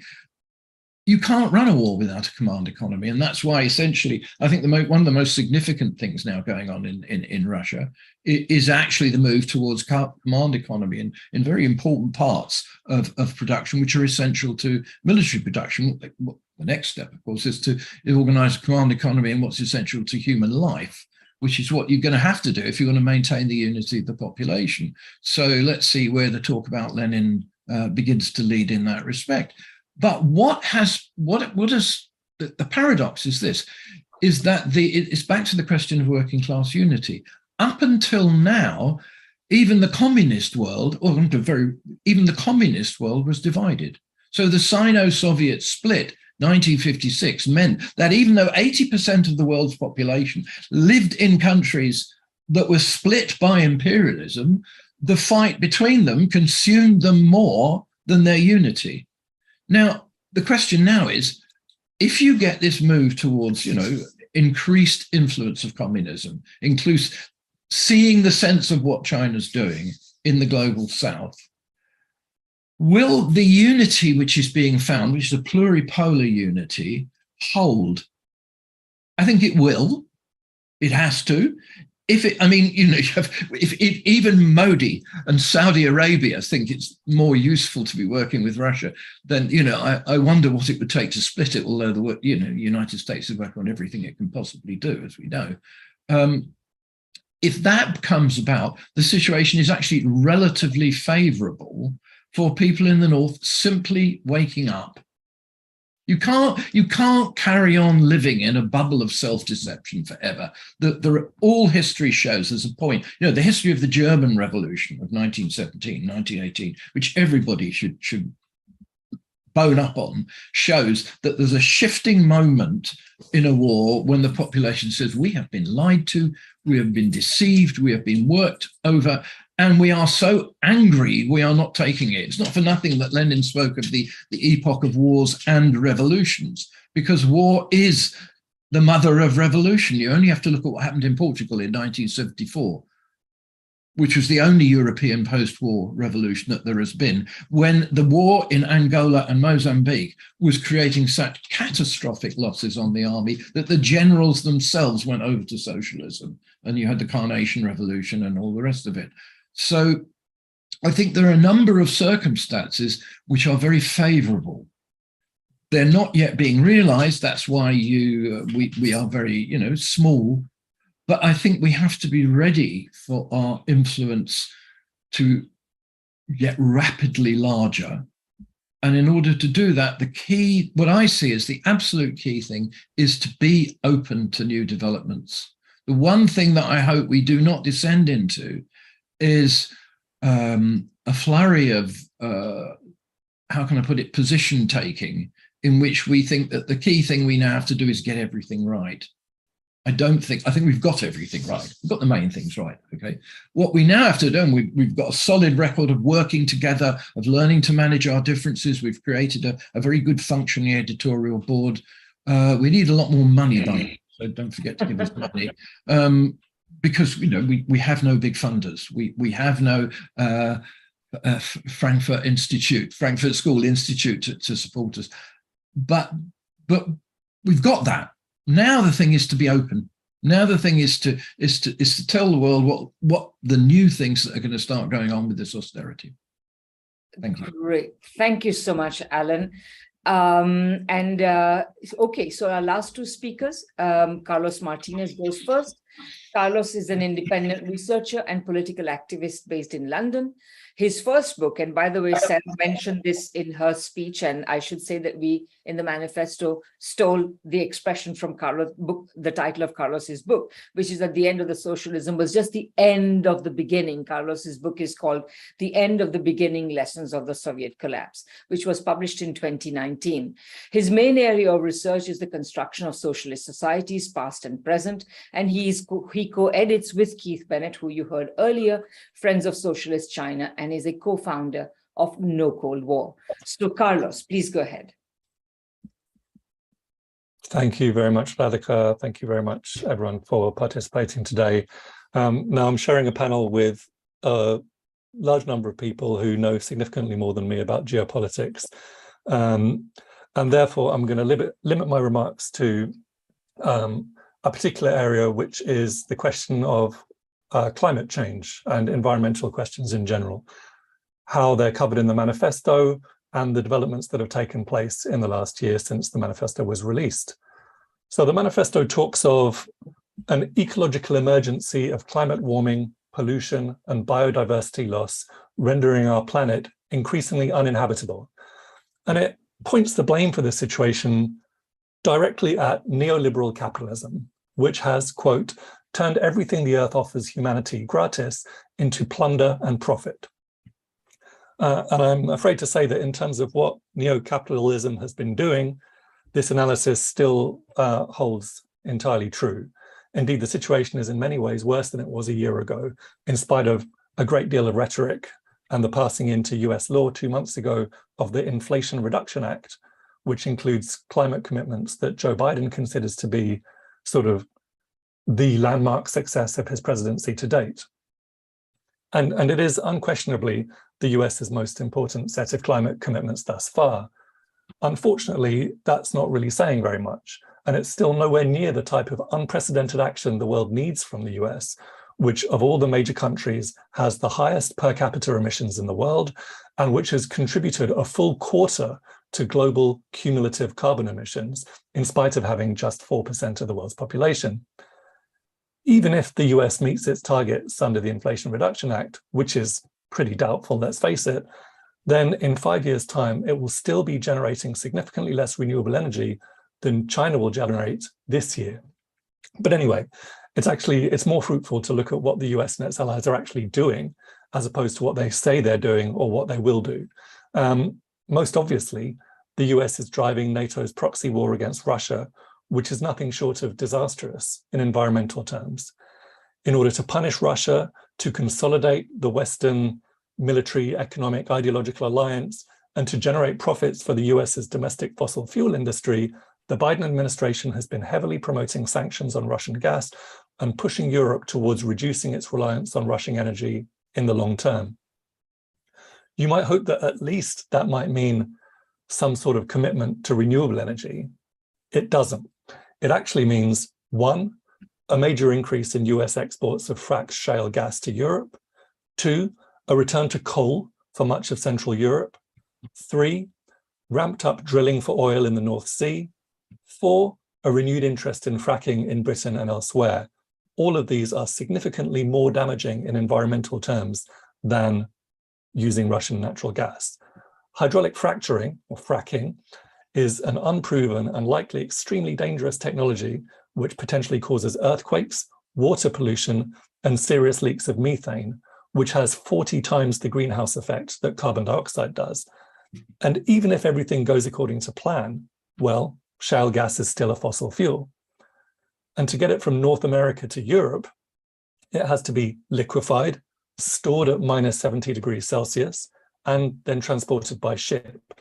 Obviously, this whole process is extremely costly, both in financial terms and in energy terms, certainly much more so than using existing pipelines that are running from Russia through Europe.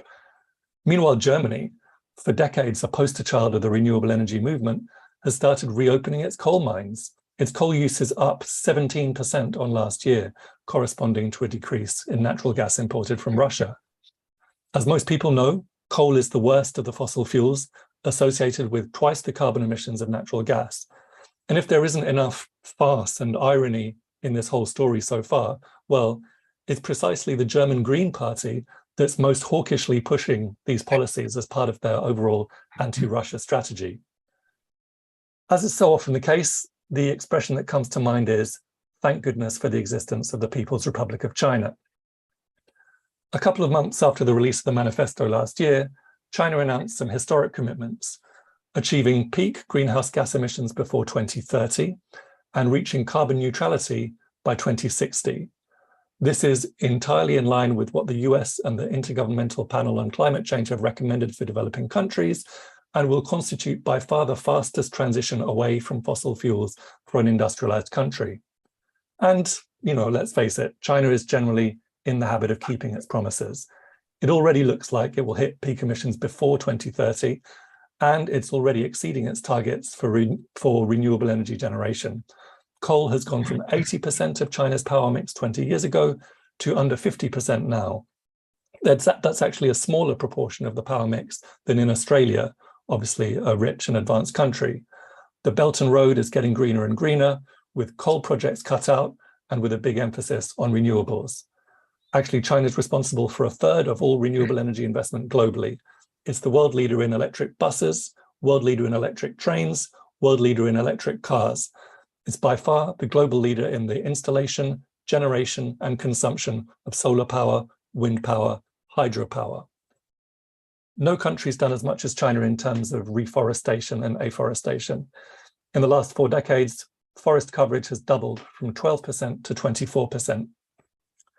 Now, what allows this progress, of course, is the class structure of Chinese society, in which power isn't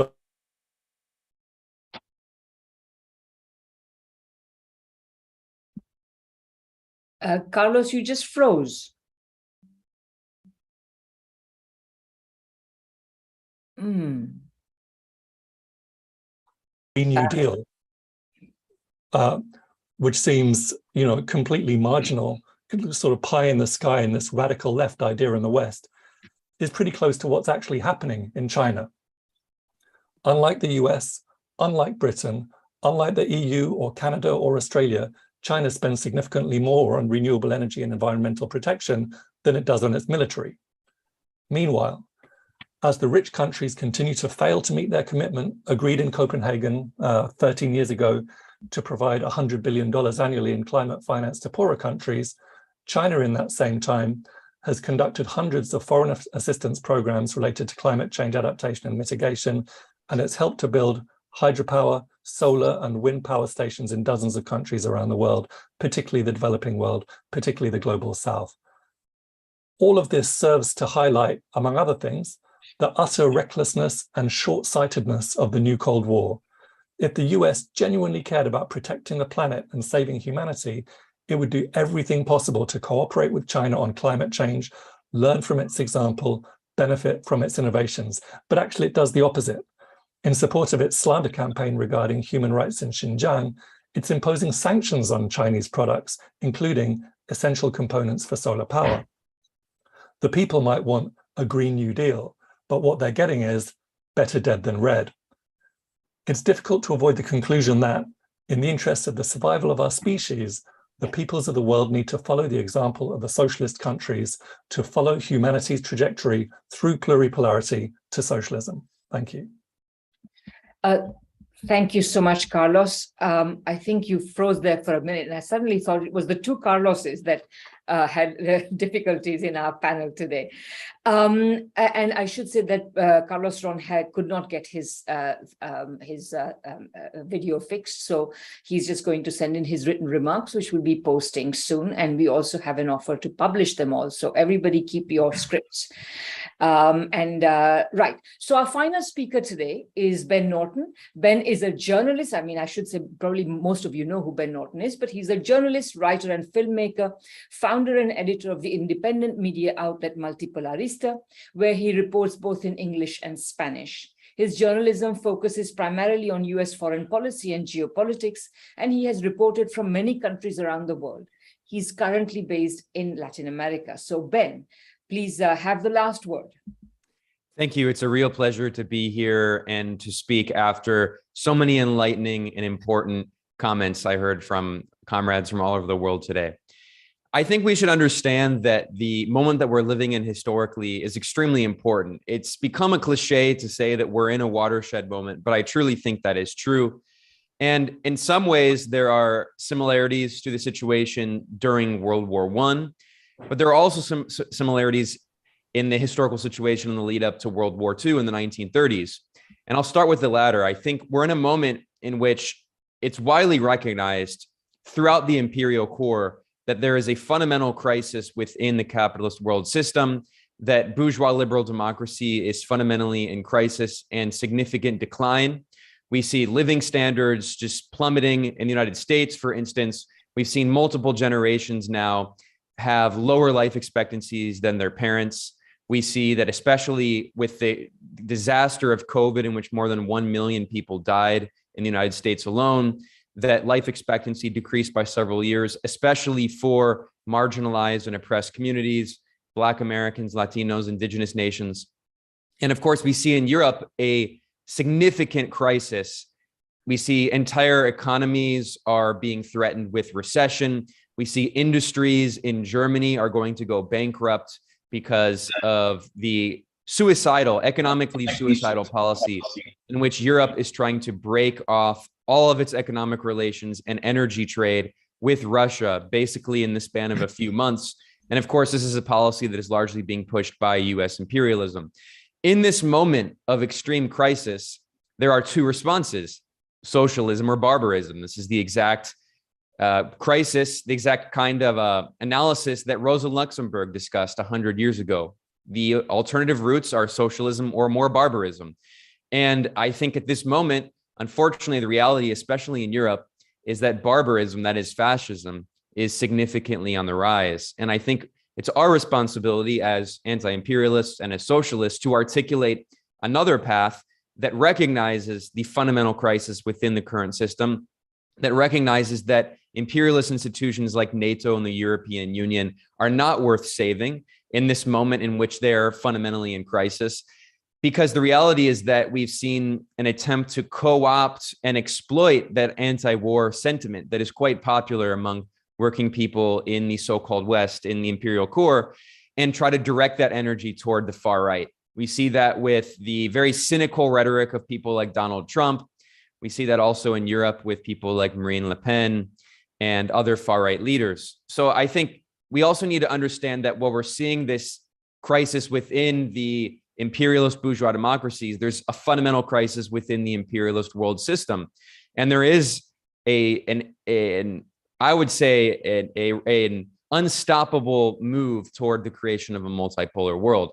Of course, we see that US-led imperialism is trying to halt that through the creation of a bipolar world by waging a new Cold War. That is the point of this new Cold War. And we've seen extremely aggressive statements, not only from the most recent, the last two US presidents, Donald Trump and now Joe Biden, who have threatened war with China in order to support secessionism in Taiwan, who have imposed more and more aggressive sanctions on the People's Republic of China. We see now an economic blockade in Russia. But also at the same time, we see that within other parts of the global South that are moving toward this kind of multipolar world, there is a clear attempt to try to divide those forces among themselves. Especially we see this in the contradiction between India and China, and of course, India and Pakistan. So there are internal contradictions that are being exploited by imperialism. But I want to briefly highlight some comments that were made by the European Union. Of course, in this imperialist partnership led by the United States, the European Union is largely a junior partner in the imperialist world system dominated by the US. Increasingly, we see this now, especially with Europe becoming very heavily reliant on US energy exports, especially LNG. But at the same time, we also see that the European Union is a more than willing collaborator, and not just collaborator, a more than willing aggressor when it comes to being a willing participant in this imperialist world system. And we saw a speech that was given, a shocking, blatantly racist speech given by Josep Borrell, who's basically the foreign policy chief, the de facto foreign minister of the European Union. This was a speech he gave on October 13th at the inauguration of the ambassadors conference, the EU ambassadors conference in Brussels. He said that Europe is a beautiful garden and that we need to protect that garden from the evil barbarians in the rest of the world who are a jungle. This shows that this neo-colonialist mentality is still very much alive in the European ruling class. He said that the rest of the world is a jungle and they threaten to invade us, which is, of course, incredible projection, considering that Europe, the European colonial powers, have 500 years now of invading every corner of the planet, overseeing some of the most violent, murderous empires in history, and genocide and ethnic cleansing and mass slavery. So we see that this neo-colonialist mentality is alive and well. That speech did get some attention, but what was also interesting is 3 days before, Josep Borrell gave us another speech at the inauguration of this diplomatic academy in Brussels. And the tenor of that speech was quite different. That speech we saw Borrell lamenting the decline of Western unipolar hegemony. And in that speech, he acknowledged that after the end of the First Cold War and the overthrow of the Soviet Union, the socialist bloc, he acknowledged that the imperial core's moment of prosperity was predicated on the subjugation of China and Russia. He said this very clearly in his speech on October 10th. I have a report on this. You can find the transcript at the official EU website.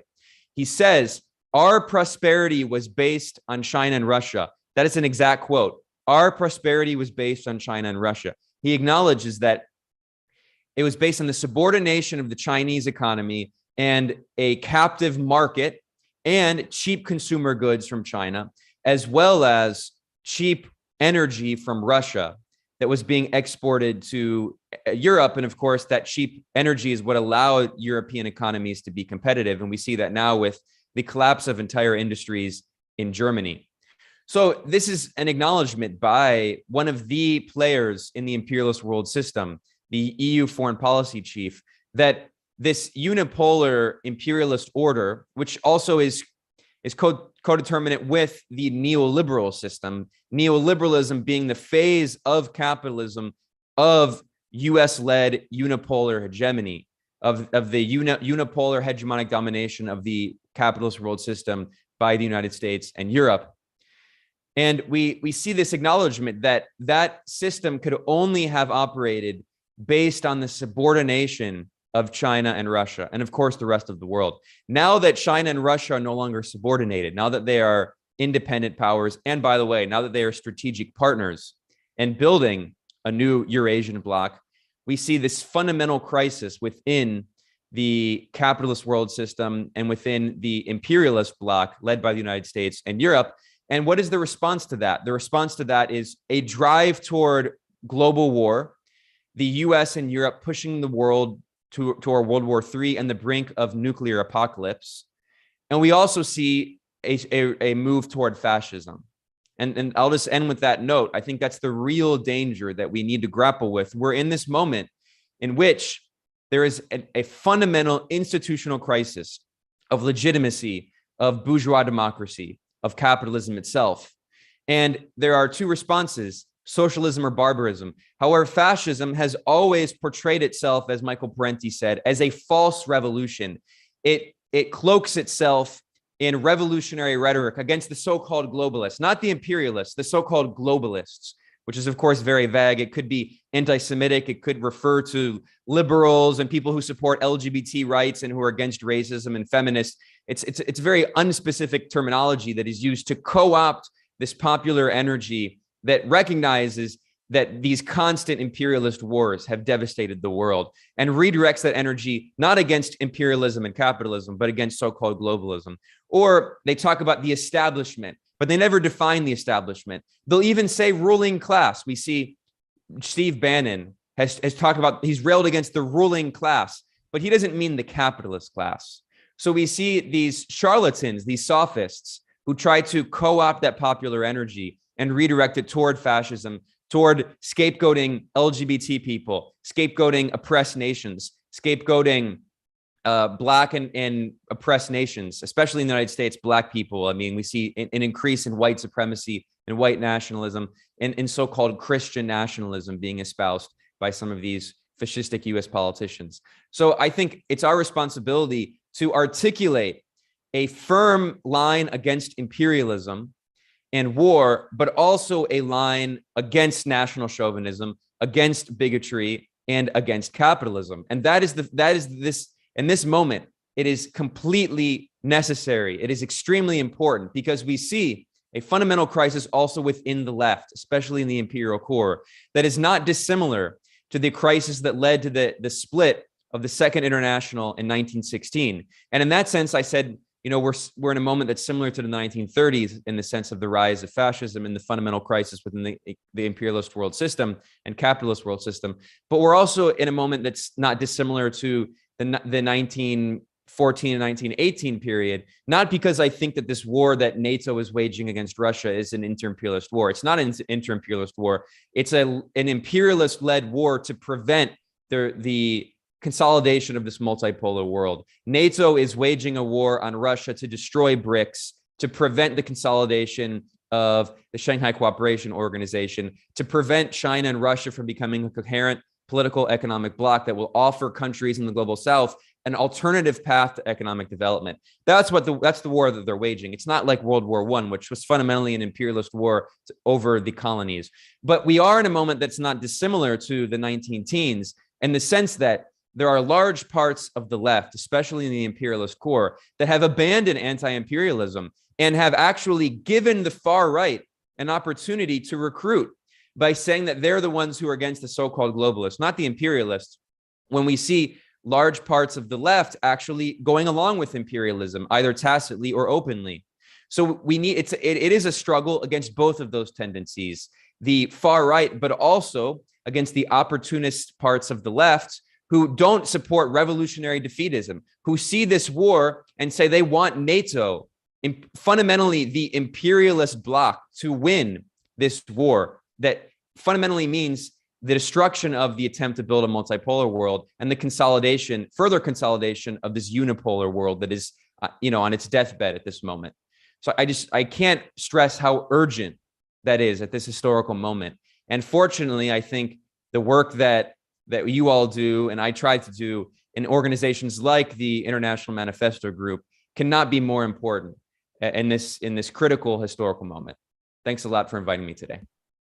Thanks so much, Ben. That was a really important and politically very relevant note to close on. So thank you very much for that. As I mentioned earlier, if there are members of the audience who would like to have a say, please use the raise hand function at the bottom of your Zoom window otherwise I may not be able to see you. So if there's anyone who would like to have a say, please go ahead and raise your hand. I only see one person at the moment. If there are, I will take Simon, and if there are any more, please do so now.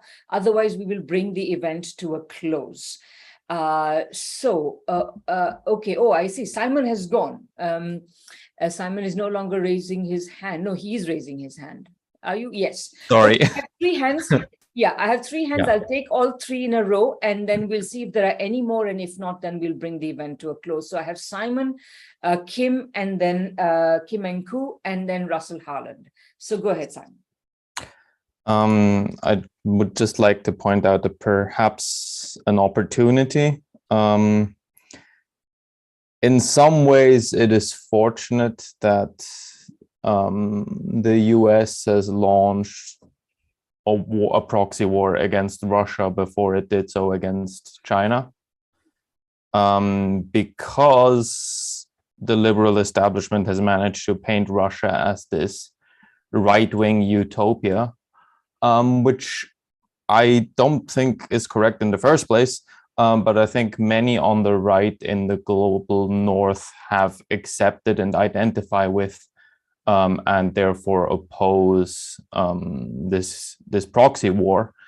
And by extension now, due to Russia's proximity to China, are coming around on the notion, on their position on China, the way they probably would not have if this was a proxy war against China. I think there would have been a lot more support against that. And I think there's maybe an opportunity there to engage, to bring back people from the right onto the left. Mm-hmm. Great, thank you. Kim, please go ahead. Okay, I take to heart what one of the speakers talks about, moving from webinars to action. I think each of us in our own way need to work in where we are, using the manifesto and the various organizations that are attached or in unity with the peace movement, anti-war, anti-Cold War, for a communist, for a socialist revolution, as a guideline, as like, in other words, a strategic outlook on how we carry out our work in each of the areas that we're in. And it's like you say, it's very hard to have a universal organization, and the question of whether it's even possible to form something like a communist party in the belly of the beast like the United States, right? Given the fact that in the 60s, the new communist movement had failed to some extent miserably, but left a lot of older folks like us who have been part of the movement still believing in it. So I just want to point out that I agree that there is a need for the action. but each of us in our own way can use the manifesto as a guiding light, as a strategic kind of insight into how we practice. Thank you. Great, a very important point, Kim. And Russell, please go ahead.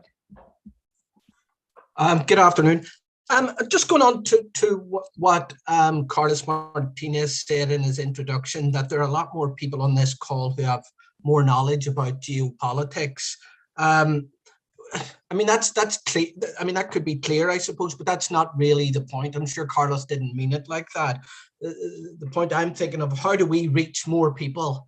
Us working on the front lines with trade unions, how do we win over people who are good people, who are just trying to earn a living, who want to understand politics, but maybe don't have time for it? But at the flip side to that, how do we challenge bourgeois opportunists who it's been said throughout this whole sort of call, you know, are just sort of using it for their own benefit. So I think it's how do we reach more people and not create a distance that we or people on this call are more knowledgeable, because then it just embeds a gap between us and you know, the population who we need to win over. Mm-hmm. Yeah, that's also a very important point, and I think it's a bit of a struggle because, I suppose we have to create a dialogue, obviously, between us and them, as you rightly point out, and the more we can do so, the better it will be.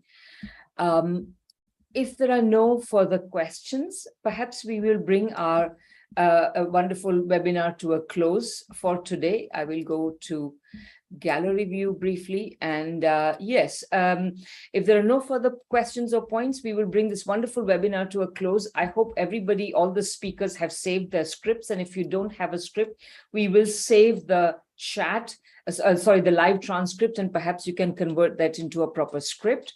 Once again, let me share the IMG webpage where you can sign the manifesto, read the manifesto in many languages, consider donating, consider volunteering, and be part of our hopefully a growing organization. We hope to continue this. As many speakers have pointed out, this work is very important, and we have to put our shoulders to the wheel of political change in the West in particular, which is without that such a malcontent and a malfactor in the world today. So thank you very much, and hope to see you all at our next events. One of our next events is, if you are a signatory and a member, you will receive an invitation to be part of a discussion about the upcoming US midterm elections. We have entitled it Oligarchy versus Oligarchy, which is essentially what's at stake in the US elections. And it will be a free discussion so that all people can participate in it, but it will be led by a short, brief 5-minute or 10-minute presentation by Margaret Kimberley, and the event will be moderated by Sarah Flanders. So that will be on the 30th of October. I hope many of you can be part of it, try to understand more the very complex scene in the US. And of course, you will be receiving further updates about our events, future events. So thank you very much for coming, and hope to see you all very soon. Thank you. Thank you so much. Oh, and I should say thanks to all the speakers for making such a wonderful event. So thanks. Thank you for the invitation.